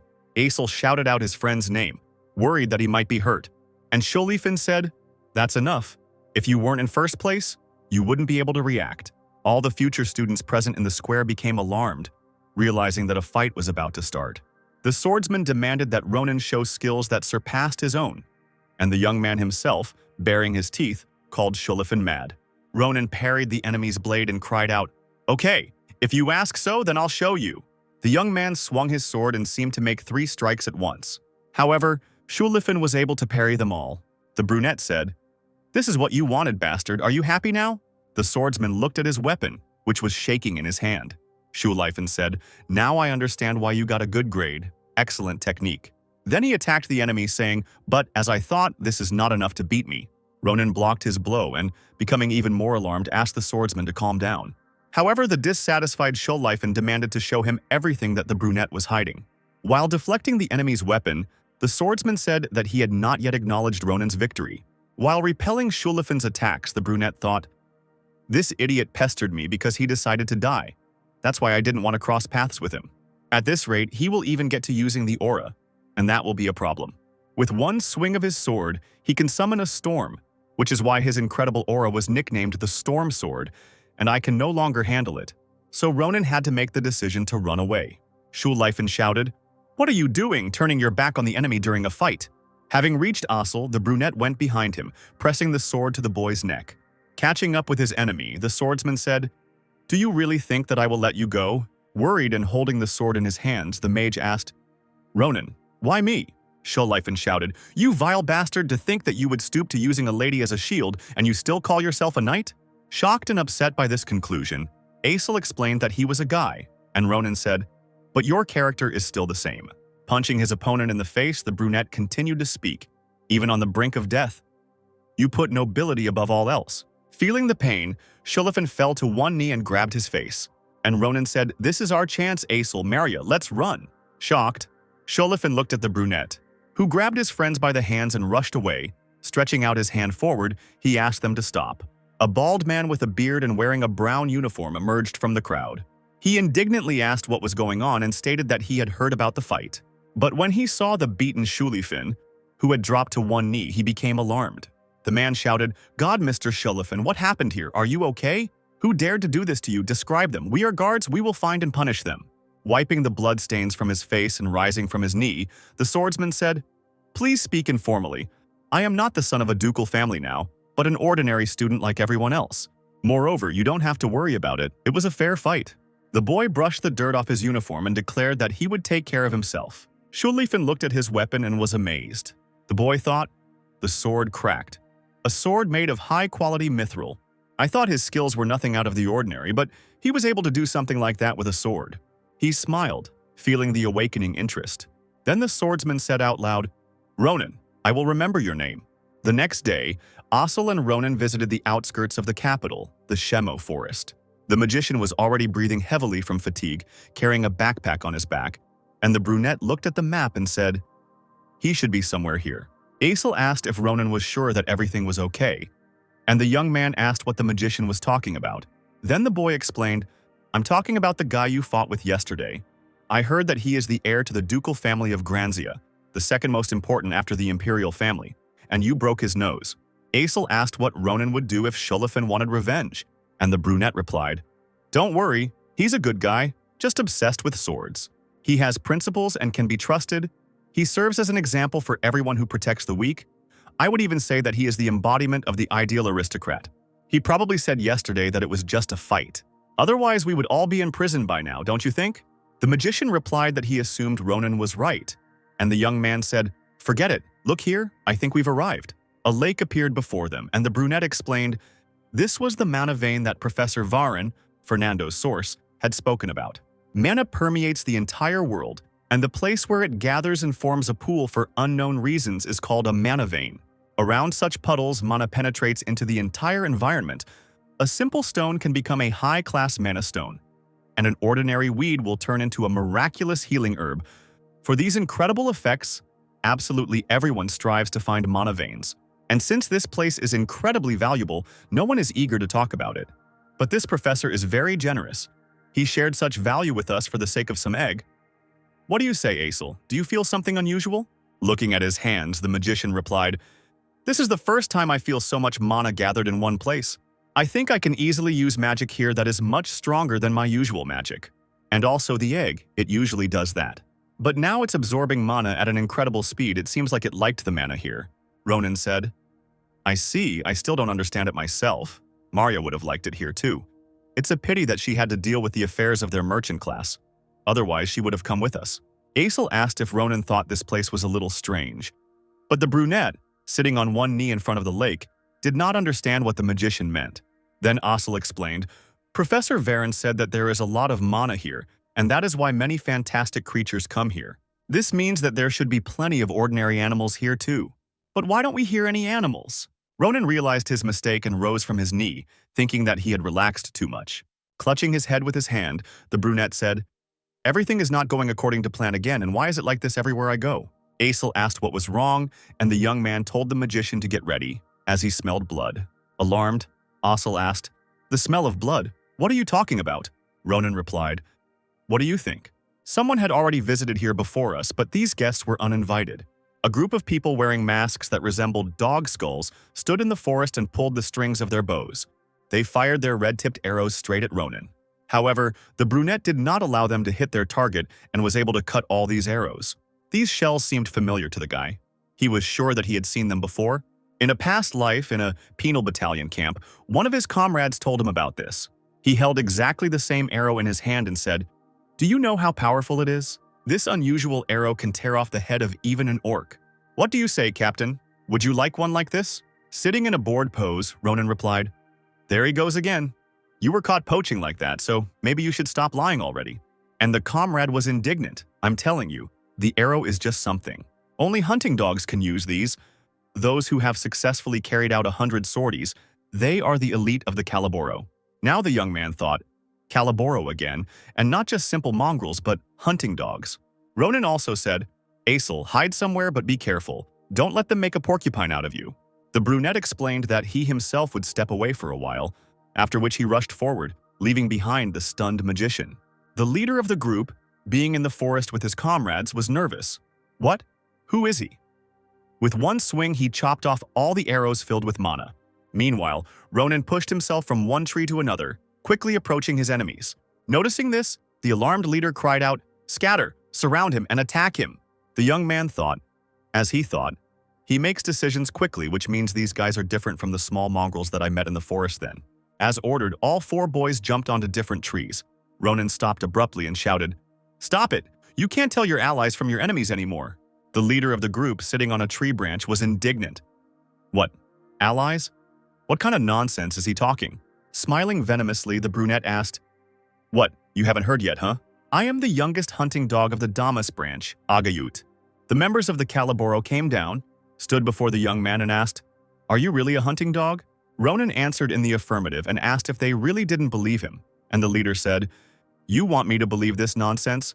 But even with connections, they wouldn't take such a sucker into the hunting dogs.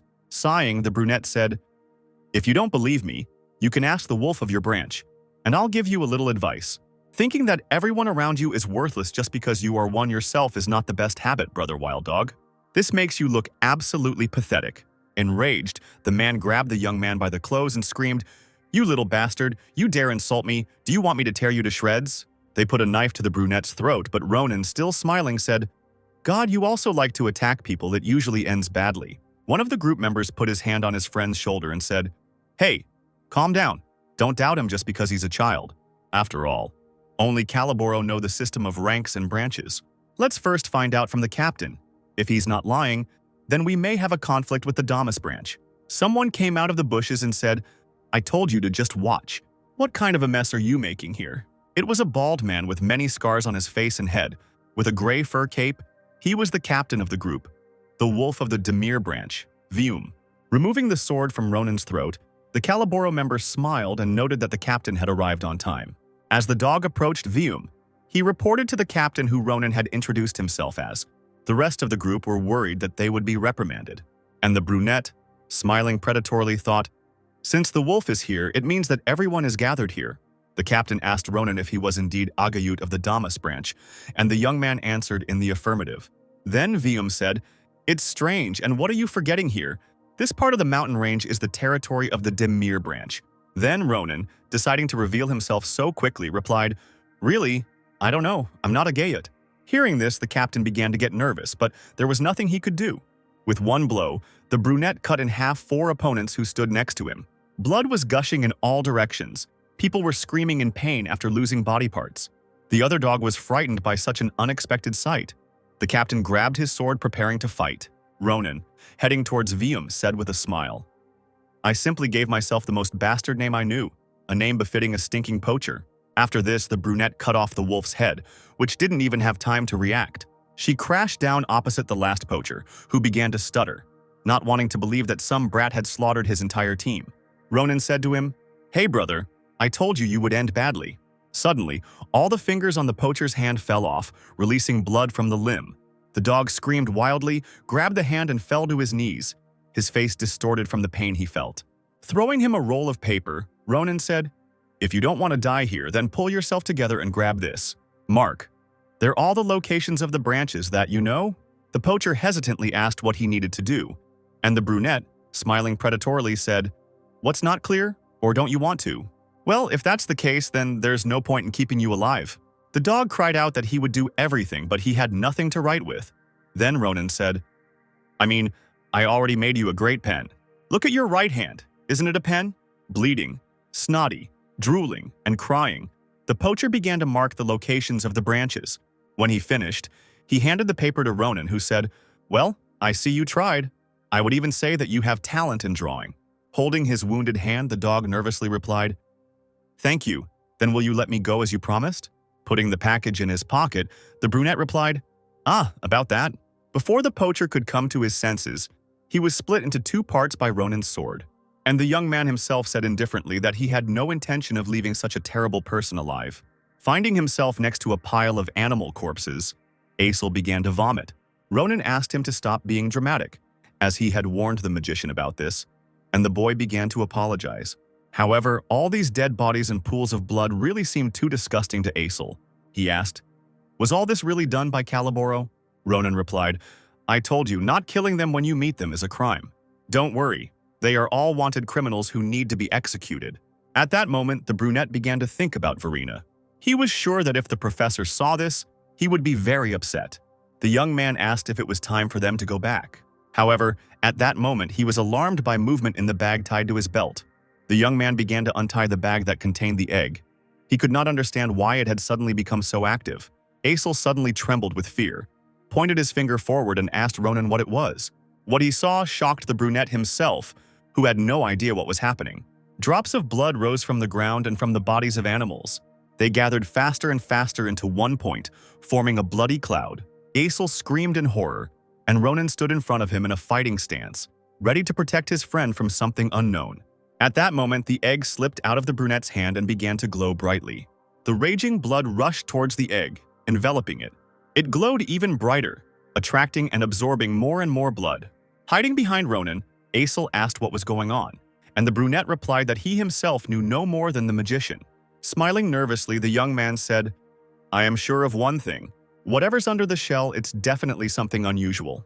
After some time, all the blood in the area was absorbed. Aesel asked if it was all over, and Ronan replied, "It looks like it, but nothing has changed." However, at that moment, the egg cracked. Aesel was surprised by this, and the brunette was happy that the chick would finally hatch. The crack grew, the creature breaking through the shell, getting a better and better view of the contented Ronan. The young man said, "It's time to see what kind of dream bird will hatch," after which this very bird of dreams flew at high speed straight into the brunette's face. Ronan clutched his wounded nose, outraged at being hit so unceremoniously. A small creature with red eyes, black and white fur, 4 legs, the same number of wings and long ears appeared before the boys. The brunette said, "This is a dream bird, but no matter how you look at it, it doesn't look like a bird." Aesel concluded that this creature was more like a dragon. The young man asked if he really thought so too, and the magician replied, "Yes, that's how they are depicted in books." Ronan was amazed and thought, where did Marpez even absorb mana to give birth to something like this? Having stroked the little dragon, the brunette noted that he was very cute, and then the guy screamed. But for a greeting, this was too much. Why hit me in the face? The creature closed its eyes and a magic circle appeared in front of its face. The dream bird screamed and sent mana towards Ronan, after which his wound healed. The brunette was surprised that everything had healed, and Aesel was delighted. "Wow, this kid knows healing magic, and besides, she really likes you, Ronan." The dragon nuzzled the boy's cheek, who said, "God, she's much more capable than she looks." The joyful magician suggested, "Let's give her a name. We can't call her the Bird of Dreams all the time." The young man agreed to this and tried to come up with the most suitable name for her. However, the dragon suddenly became gloomy and rushed off in an unknown direction. Surprised, Aesel asked where the Bird of Dreams had suddenly flown, and a pleased Ronan said, "Wow, she was able to feel that presence." The messenger of the Demir branch, Balus, ran away as fast as he could. At that moment he thought, "What the hell is this? While I was running errands, they all died. And what was that sea of blood? What the hell is going on here?" Noticing that he was being pursued by an unknown creature, the messenger cried out in fear. Since he was not looking forward at the time, Balus caught his foot on a root sticking out of the ground and fell.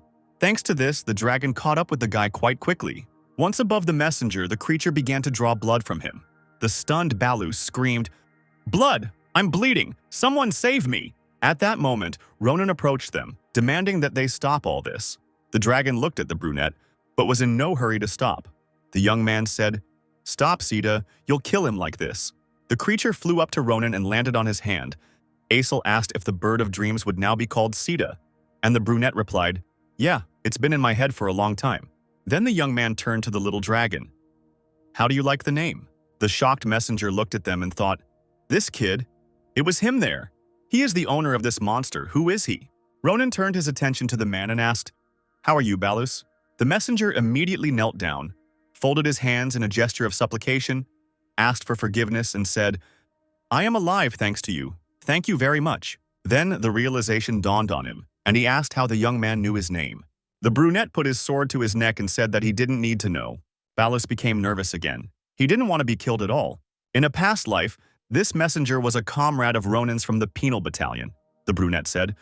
Who would have thought that we would meet like this? In any case, I'm glad to see you. How are your poaching affairs going? Talkative hunting dog Caliboro? Balus was surprised and said, What hunting dog? I am a simple messenger. Ronin said, So at that time you had a low rank, but no matter. In any case, you need to do something for me. Hey, let me get this straight. This is not a request. Night had already fallen over the Philion Academy. A contented Ronin walked down the streets of the capital with Aesel, throwing up the coins he had earned, and Sita sat on his shoulder. He said, Everything turned out even better than I expected. Aesel supported, Yes, I am also in shock.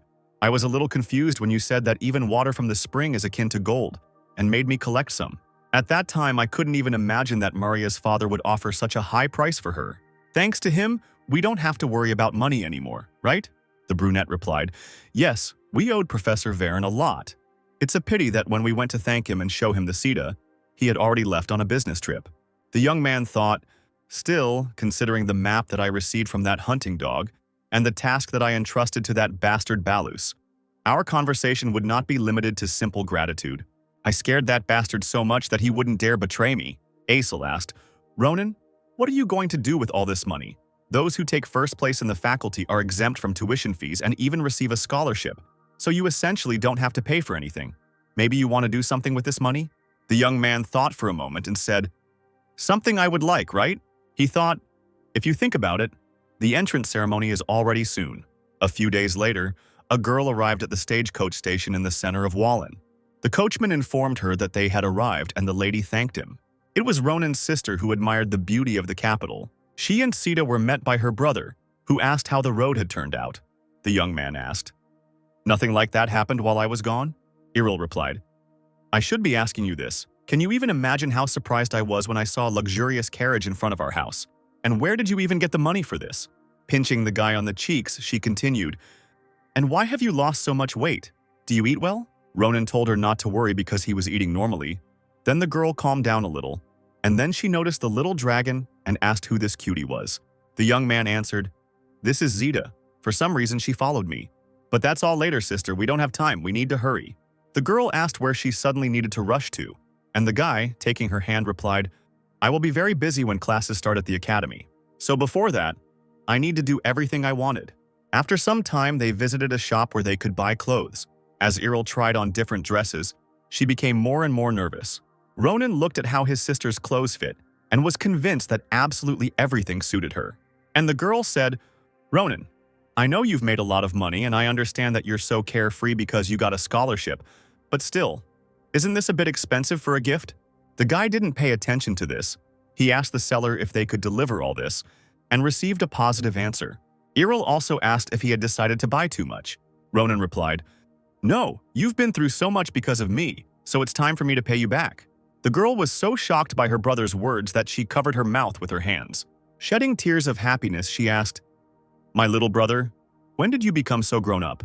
Then she started running around the room, waving her arms and shouting, Everyone, everyone, everyone, look what a kind brother I have. Ronin felt incredibly ashamed because of this. He started running after his sister, demanding that she stop this. The young man also said that since they had finished here, it was time to move on, to which the girl agreed. She asked where they were going now, and the guy answered, To the craft street. I need to get a normal sword because I really battered mine because of one crazy bastard. Ronin was looking at his sister as he opened the door, so he didn't see who he was meeting. And Scholphan said, Ronin has finally come out. The brunette screamed and stepped back from such surprise. When he ran into his sister, he asked what the swordsman was doing here, if he was a stalker. And Scholphan replied, I came to pick up a new sword that I ordered nearby, because this one became defective because of you. And so I accidentally saw you and decided to wait. I hope I cleared up the misunderstanding. Ronin explained, This is what it means to be a stalker. Crazy. What does become defective mean? Taking out his sword, he continued to speak. How can you have the audacity to say such a thing after what you did to my sword? Who else should blame whom? Should I show you what a truly defective sword is? Scholphan noted that this sounded interesting and started talking about a rematch, but suddenly Iril stood in front of him, covering him with her body, and shouted, Stop, Ronin! I told you not to swear. Brunette said that his sister had misunderstood everything and wanted to object, insulting the swordsman, but Iril interrupted him, and Scholphan looked at all this and did not understand what was happening. While adjusting her hair, The girl turned to the swordsman, smiled, and said, "I'm really sorry about what happened. My brother may be a foul-mouthed person, but he's a good boy." The heir of the great noble family of Grantia, the rising star of the Scholphan Empire, said in the future that at that moment he met a goddess. Worried about what happened and blushing, Errol asked, "You were very surprised, right? It's all my fault. I didn't raise him well enough. Please forgive my little brother." Charmed by such a sweet lady, Scholphan said, "I'm sorry. No, it was because of my temper. You have nothing to apologize for, lady. I am to blame for what happened, so please don't worry." Errol smiled widely, took his hands and said, "God, you're really so kind to think that Ronan has such a good friend. I am so glad." The girl asked him to take care of her brother, and Scholphan, flushed with embarrassment, agreed to this. Ronan himself stood to the side and looked at all this with bewilderment. Clutching his chest, Scholphan said, "First, I will compensate him for the sword, although I don't have any gold with me right now." He handed Errol a flat thing with a picture of a dragon on it and said, "So please take this identification token of my family. With it, you will be able to go anywhere in the Empire." The delighted girl accepted the gift, and Ronan, shocked by this, said, "Do you even understand how valuable a thing you are giving her?" However, the swordsman, fixated on the lady, did not react to these words. He only advised, "If you want to buy a sword, then I recommend visiting the forge at the western end of the craft street. It has a 500-year history, so it is difficult for ordinary people to get in, but with this token you will be allowed in." As he walked away, he also noted, "Well, I hope they make you an elegant sword there." Ronan still stood there in complete bewilderment, wondering, does this lunatic even realize what he just did? With the Grantia family identification token, even a decent-sized village can be bought. Is this really the Scholphan I knew? The next day, the entrance ceremony of Filion Academy took place. All of this year's incoming students stood in front of a platform where 4 professors sat in chairs, and behind the podium stood the director, who said with a smile, "Nice to meet you, first-year students of the 787th intake. I am the director of the Filion Krava Kradir Academy. As you know, you are all talented people who came here after going through a strict selection process and proving your potential. I am confident that by combining your boundless talent and Filion's best training, you will all be able to enter the history of the Empire. Congratulations on your admission, students of the 787th intake." Ronan, standing in the crowd, yawned out of boredom, wondering what kind of grand speech the director had come up with. He looked at his sister, who was wiping a tear from her face with a handkerchief, and thought, "Well, such moments are also necessary in life. Look how my sister likes them." Still smiling, Crater snapped his fingers and mana began to spread everywhere, striking the students. But then something happened that alarmed everyone present. Somewhere in the air a rift appeared, and someone screamed that the heavens were collapsing. Then high platforms appeared around the students, on which stood many people. These unknown people greeted the younger ones, who stood in a stupor, not understanding what was happening. A shocked Ronan thought, did he just move the entire court with a simple snap of his fingers? The director said, "Now, to conclude our entrance ceremony, let us begin the meeting of our seniors with the juniors."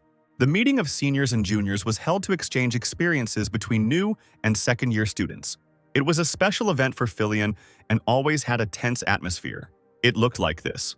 Those who took first and second place in the entrance exams chose one of the 4 strongest second-year students, each of whom had his own fighting style. Then a duel was held between them. Smiling, Krava said, "This event reflects the approach to education at our academy. We believe in learning not only from professors but also from other students because finding each other's vulnerabilities, teamwork, and competition will start your learning. This ceremony is the first step towards learning through duels between students of different years. Of course, first-year students have the right to choose their opponents. They can also refuse the duel. I hope we haven't scared you too much, and they themselves will want to participate." Ronan and Scholphan stood in the arena opposite 4 fighters, while the brunette thought, "God, so many words, but in fact it's just hazing." The second-year students were from the martial arts department. Among them were Nazdo, who was the first in the second-year rankings, Braum, who was in second place, Irina, who is in third place in the ranking, and Karun, who was 4th. Brown shouted, "These are the main celebrities of this year, the rising star of the Scholphan Empire and the comet that overtook him in the practical exam. Ronan, I can't wait to fight them." Ronan noted that this guy was pretty tough and thought, if this is what it's going to be like, this is a great opportunity to show my sister that I can stand up for myself. And that making friends is not a problem for me. The director announced, "Now the representatives of the first years can choose their opponents." A great idea entered Ronan's head and he raised his hand, drawing attention to himself. The brunette apologized and asked if he could make some suggestion, to which the director agreed. "Stunning crater," Ronan said. "If I can freely choose, then I would like to receive a lesson from all my respected elders." This brazen statement shocked the students themselves, and the young man, smiling, clarified that he would like to receive a lesson from them all at the same time. The stadium, despite the large number of people, was silent. They were all waiting. Creva and the other professors discussed Ronan's proposal, trying to come to a decision. The director asked, "Instructor Nabarosa, what do you say?" The woman answered, "He should be allowed, because the main principle of the academy is that you can do whatever you have the strength for. So whoever wins, it will serve as a lesson to many. If anything happens, I will intervene in the fight." Craterus, closing his eyes, thought for a moment more and still decided, "Okay, then let's do it." All 4 disgruntled students stood in front of Ronan alone, and Karun was indignant. What absurdity. He had milk on his lips yet, and he was already looking down on us. Irina supported him. "He beat second place. That's why the urine hit him in the head. He needs to be taught a lesson." And Nazdo said, "Calm down. He may be arrogant, but he defeated Scholphan, and he cannot be underestimated. So let's give it our all from the start, okay?"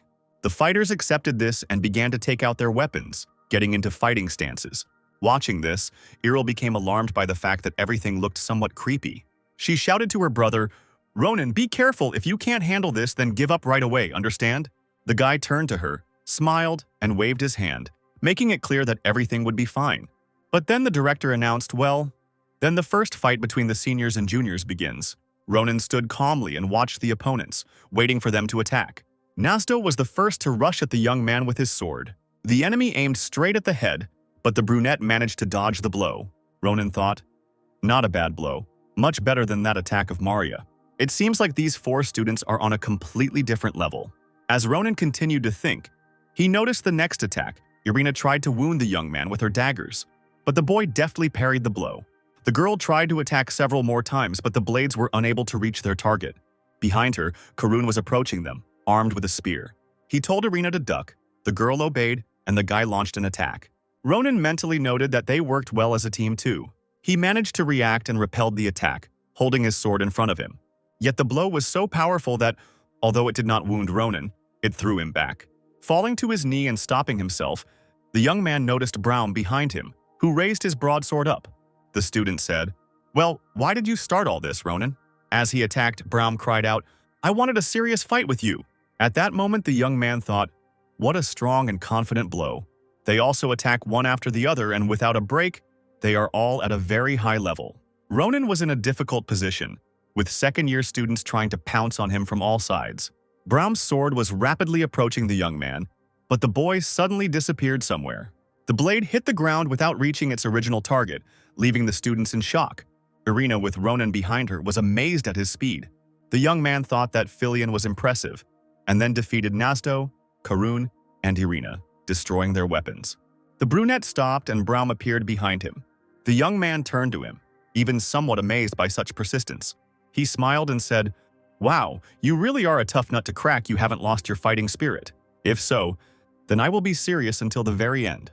Approaching his opponent, Ronan spread his legs wide and held his sword out to the side. Braum became alarmed when he realized what position the young man had taken. Ronan was standing in the exact stance that instructor Nabarosa used. Smiling, the guy rushed forward, dealing numerous blows to his opponent. Braum's sword shattered into many small pieces, and the owner himself smiled nervously. "Relaxing," Ronan said. "I've learned a lot from you, elders." All the people sitting in the stands were in complete shock. One of them shouted, "Who is this newbie? He is incredible." At first it seemed like he was losing, but in the end he instantly turned everything upside down. Did he really just enroll? The stunned students, meanwhile, looked at their broken weapons, not understanding how such a thing could have happened. Nazdo said, "I have nothing to say in response to this. I am not your equal." People in the stands were asking, where did he come from? A real monster. The young man looked towards his sister and thought, now she won't worry that I might get beaten here. Crying with joy, Iril shook the man who was sitting next to her and said, We saw. This is my little brother." Then the guy switched to the students. Approaching them, he placed his hand on his chest, lowered his head as a sign of respect and said, "You have tried well, elders. I have learned a lot from you. In the wave of joy from admission, I went a little overboard, but you are much stronger than I thought." This unusual behavior for Ronan amazed Asel and Maria. and the young man continued to speak politely. I am sincerely grateful that you accepted the challenge from your junior. Please, let's forget about my rudeness today. I hope I can learn a lot from you in the future. The guy bowed to the second-year students who smiled nervously, not knowing what to say. This awkward silence was broken by Braum, who put his arm around Karan's neck and placed his hand on Irina's shoulder. Smiling broadly, he said, At first it seemed to me that you were an asshole, but you are not only strong, but also well-mannered, junior. He grabbed the young man's hand, raised it, and continued to speak. You don't need to be so modest. You won fairly with your skills. Act more confident because that's what Filion is all about. Winking, Brown said that the brunette showed incredible skills, and Ronan, smiling, replied that the fighter was passionate not only in battle. Wiping her face from tears with a handkerchief, Iril again noted that her little brother had really grown up. Ronan thought, now that I've shown her my social skills, she should know she has nothing to worry about. A girl with long purple hair was watching this fight. She put her hand to her lips and decided for herself that Ronan was very interesting. It was already getting dark, and all the students were sitting in the large hall at the table laughing, talking about something, and eating various dishes. Aesel, sitting next to Ronan and opposite Maria, said, I kept thinking about what the admissions banquet would look like, and it turns out to be so grandiose. Maria supported him. I told you, this is the most prestigious academy in the imperial capital. You shouldn't expect anything less from it. She began to greedily eat the meat, and Ronan said that he had already stopped being surprised by everything. Aesel asked, Ronan, have you seen your sister off yet? The brunette replied, Yes, she was too worried about me, so I had to calm her down for a long time. I even went with her to Z2 just in case, so there's no need to worry about her. Aesel noted that the guy cared a lot about his sister, and Ronan, sighing, replied, Of course, now let's find out what they feed here. The young man wished everyone a bon appetit, and was just about to take a bite of meat when Scholphan suddenly appeared behind him. Revealing his presence, the swordsman asked, Are you seriously just enjoying food right now? Ronan jumped up in surprise with the meat in his hand, breaking the plate in the process, and shouted, What the hell? What do you want? Why did you come here? Do you want to fight again? He put the meat back on the table, and Scholphan explained, I didn't come to fight. I just wanted to check something important. He took out a pen and notebook and asked, Where is Lady Iril's main base? How far is it from the imperial capital? What is the quality of the roads on the way to it? Is it well guarded? Do bandits often appear there? Ronan was shocked, not understanding what was happening. And the swordsman continued, You took care of the escort. I'm sure you at least hired mercenaries. If not, then you are worse than the prisoners of Rodelin prison. An angry Ronan cried out, I took care of everything, you bastard. She is being looked after by someone much more reliable than ordinary mercenaries. So don't worry. Nothing will happen to her unless a wyvern or something like that appears. Angry and worried for Iril, Scholphan shouted back, Are you saying that if a wyvern attacks her on the way, she will be in danger? That's terrible. The brunette shouted again, Yeah, calm down, you crazy person. What the hell are you doing here, making a circus because of my sister? Ronan pointed his finger at the swordsman and asked, Who are you to her anyway?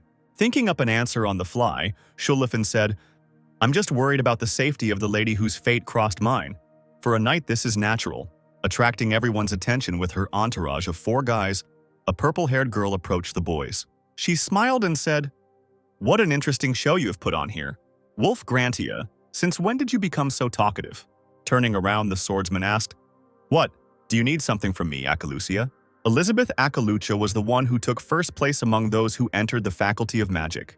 She replied, Don't get me wrong, Grantia. I'm only interested in Ronan right now. Scholphan looked at the brunette, who was visibly alarmed. Ronan asked why this girl suddenly needed him, and the swordsman silently looked at her, thinking about his decision. He sighed and replied, You again with your evil hobby? I'm done with my work here, so do whatever you want. Scholphan was about to leave, but then he turned around and said to Ronan, I think we should at least send a couple of my family's guards. The brunette, barely able to restrain himself, responded that the swordsman should just get out of here already, and that Scholphan should leave. From behind, a worried Asel grabbed the young man by the shoulder and said, Ronan, this is the girl who during the duel. However, he didn't finish. The brunette interrupted him. You don't have to remind me, Asel. Then she showed complete superiority. I would even say that she overdid it. Elizabeth smiled and said, Don't you think that those who have become insolent need to be taught a lesson? You know what I mean, right, Ronan? The guy replied, No, I don't understand. Better tell me why you came? Akalucia explained that she was impressed by the young man's talent. So she came to make him an offer that a petty criminal would never even dare to dream of. She took out from her inside pocket a pendant with a purple stone, under which was an image of a wolf. As Elizabeth handed it to Ronan, she reiterated that it was a very special offer. Looking at the pendant, the young man realized that in front of him lay an invitation from the Acalusia family. Unlike other nobles who valued blood ties, talent was the most important thing for Acalusius. Their family nurtured many talents, and thanks to this, they took their place as one of the pillars of the empire. For those who had potential, they gave the opportunity to become part of their family. And the symbol of this opportunity was Acalusius's invitation, which now lay in the boy's hand. Ronan clarified, "Are you allowed to just hand this out to people?" The girl replied that since he was asking such a question, he knew what it was. And the guy explained that he had simply heard about this thing. The brunette recalled how late at night he sat by the fire with the commander-in-chief of Adashan Acalusia. She showed Ronan her family's invitation, and the guy asked, "Is this really an invitation?" With him, even a commoner like me can become part of a great family, just like you, Commander-in-Chief? The girl answered, "Of course, first you need to pass a test from the head of the family, but for those who have talent, this is not a problem." As she put the pendant away, she continued to speak. "So keep that in mind, Corporal Ronan. Once you wash away your sins with your achievements in this war, you too will be able to receive this invitation. Because I think you are very talented." Now Ronan just looked at this invitation and remained silent, nostalgic for the past days. Elizabeth said, "Since you know I don't see the point in explaining everything to you, I hope you will make a wise choice. Even if you are born a wolf, living among sheep, you will become one of them." After these words, the girl turned away, grinned insolently, and left with her entourage. When she left, Aesel sighed with relief, and Ronan concluded, "Geniuses always do whatever they want, right?" He thought, "Good. Now I will be able to contact them. Acalusia. They might be useful to me." At Philian Academy, the most valued thing was the students' abilities, and depending on your grades, your surroundings would change. The most striking example of this was the dormitory system. All the average students ended up in the Nedian Hall. Everyone got a clean room there, a high-class cafeteria, and so on. It was a pretty good hostel, where there was everything you needed. On the other hand, the bottom 30% of students were sent to the Hall of Craters. The first day of those who got there always began with screams. So once again, one of the guys shouted, "Why the hell should we live in this crumbling house? We are nobles. We need at least a few servants." One of the academy workers explained, "I'm sorry, but there are no servants in the Hall of Craters. Each room accommodates 4 people. The cafeteria, shower, and toilets are shared. These are the rules of the academy. Don't look at me like that, so study hard, young gentlemen. Otherwise, you will stay here for the next semester." And the last dormitory, which housed the top 10% of students, was called Nabardo's Hall. It could be described in one phrase. Upon seeing this luxurious place, Ronan noted that it looked incredibly sophisticated. He said, "And all this is done for the students, and it is truly a famous academy." On the table, the young man noticed several sheets of paper with a pen and an inkwell. Apparently, this was the same course selection form they had been told about. The guy thought out loud, "I just need to choose the courses I would like to take. The first year is a bit of a learning curve, so everyone says not to take too many courses, but all the courses look so interesting." This was the classic mistake of first-year students who were facing hell ahead.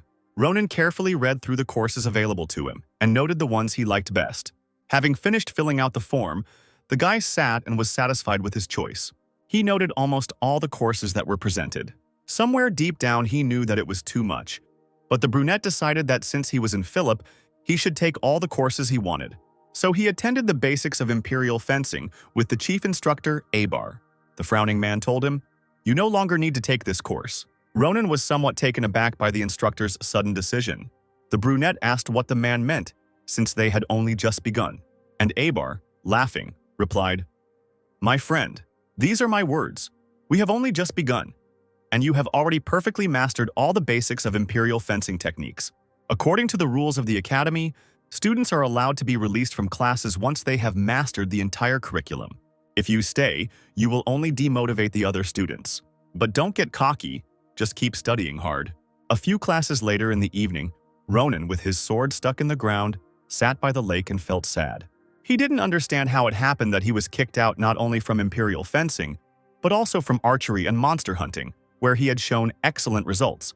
The young man grabbed his hair and was indignant about this. The guy had not imagined it that way at all. A woman came up to him from behind and said, "I thought you looked familiar. Shouldn't you be in class?" Turning around, Ronan recognized the woman as instructor Nabarosa. She concluded, "I understand that you have already completed all the courses." The guy, rising with the help of his sword, confirmed this and asked if all courses would be like this, since he thought that Filion would be better. The instructor thought, "I know these were just courses for those who just enrolled, but to finish them all on the first day, in principle, this is what should have been expected. It only took him one look to copy my technique." She said, "Young man, as Filion's instructor, I cannot turn a blind eye to this." The instructor asked Ronan to give her his sword, and the young man became alarmed, not understanding why she wanted it. He wanted to ask what Nabarosa was going to do to him, but the woman abruptly snatched the weapon from him and explained that she would teach him a lesson. The nervous boy asked again what the instructor wanted to do with his sword, but in the next moment everything became clear.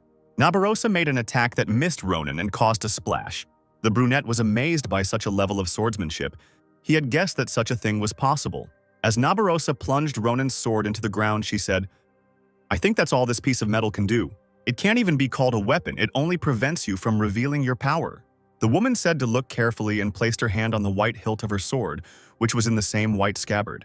The swordswoman swung her sword, causing such a strong gust of wind that the water in the lake parted in front of them. Nabarosa froze for a moment, holding the sword right at the boy's neck, and the water spilled out again, raging. The brunette, all wet, looked at the woman in shock and couldn't say a word, and she asked, "Now do you understand, Ronan? What are you missing?" A weapon is a strong and sharp piece of iron, created for fighting with opponents. It is advisable not to break it when using it. But even if it breaks, you can just get a new one. In other words, it is a consumable. That's what Ronan used to think until he saw what Nabarosa was capable of. The boy thought about the absurdity of what had just happened. The swordswoman simply changed her weapon and made exactly the same swing. But the difference in his strength was simply colossal. The woman said, "One breath and a tiny drop of strength. It would seem such a trifle, but on the battlefield it is this trifle that can cost a life. Therefore, wasting strength in vain is certain death. Moreover, if you use mana, then you are simply obliged to choose the right weapon for yourself, but of course you don't understand this. After all, you still don't know how to use mana." The brunette asked if the instructor knew this, and Nabarosa replied, "Yes, and I don't find it hard to believe that you are capable of demonstrating such power without using any mana at all. But one day you will be able to use it, and to do it right, you'll need a good weapon. And if you're really thinking about it, come to my classes, Ronan." The surprised guy asked if he could really do that, and Nabarosa replied, "Yeah, actually only second year and older kids are allowed to attend my classes, but I'll make an exception for you. But come with a normal weapon instead of this piece of iron. This is a condition for admission to my classes." Aesel, Maria, and Ronan came to the same forge together. The magician said, "I see, so it was because of the meeting with instructor Nabarosa that you came here on your first day off?" They were right in front of the very forge that Scholphan had recommended. Aesel noted that she looked a little shabby, and Maria said, "Shabby?" It felt like she was falling apart from one touch. "Does the Grancia family really shop there all the time?" An unsure Ronan replied that it was possible and said they would find out when they got inside. However, the room was dark, there was no fire, and dust and cobwebs reigned everywhere. The dissatisfied brunette noted that everything was much worse inside than outside. All this seemed strange to the guy, because Scholphan would hardly lie. One of the doors suddenly opened, and someone's clawed, furry hand appeared from behind it, and someone said, "Who's making noise here? I'm actually sleeping." A wolf-like creature came out of the room to the trio and said, "Who are you? Why are you making so much noise in broad daylight? Can't you see that the fire isn't burning?" The students were shocked by this, and Ronan said, "Wow, what a sight! A werewolf in the forge." The disgruntled wolf was indignant. "Have you gone deaf, you bastards? I'm asking why you came here, or are you not going to?" The werewolf did not finish speaking, and the young man showed him Grancia's token, saying, "Of course I came to buy weapons. What else could I forget in the forge? Scholphan recommended this place to me. He said you have excellent weapons." The wolf thought and looked carefully at his guests. He saw that blue mana was hovering around the trembling Aesel. Mariah's was green, but there was nothing around Ronan. Werewolf said, "What do you want from me? You can even shove it up your ass. You won't become Grancia from that." He yawned and continued, "I don't know where the information about this place leaked from, but get out of here, kids. We don't serve children." The wolf turned away and was about to go into the room to continue his sleep. However, he then turned back to the students and, licking his lips, said, "Although there is one option." The wolf pointed at Aesel and said, "Give me the hand of this soft-bodied bastard and maybe I'll change my mind." The wolf pounced on him, saying, I am just hungry and will not refuse such generosity." The mage screamed in fear, explaining that it was not tasty, and Ronan looked with displeasure at the mouth flying past him. The angry guy, not wanting to sacrifice his friend, said, "Hey, stinking cur, you've crossed the line." The young man struck the werewolf and the creature screamed, not expecting such a turn of events. The attack was quite powerful and landed right on the creature's chest, but the wolf only flew back without receiving any wound. Ronan said, "I thought so. The blow felt strange." Armor suddenly appeared on the wolf's body and the guy asked where it came from. The werewolf held his chest and coughed, but was not going to say anything. Then the brunette said, "It doesn't matter. I can just break it anyway." The wolf began to tearfully ask him to stop and explained that it was just a test. He assured that they always tested the skills of their new clients, and the werewolf just wanted to test the invisible armor that he did recently, so he went a little overboard with the provocation.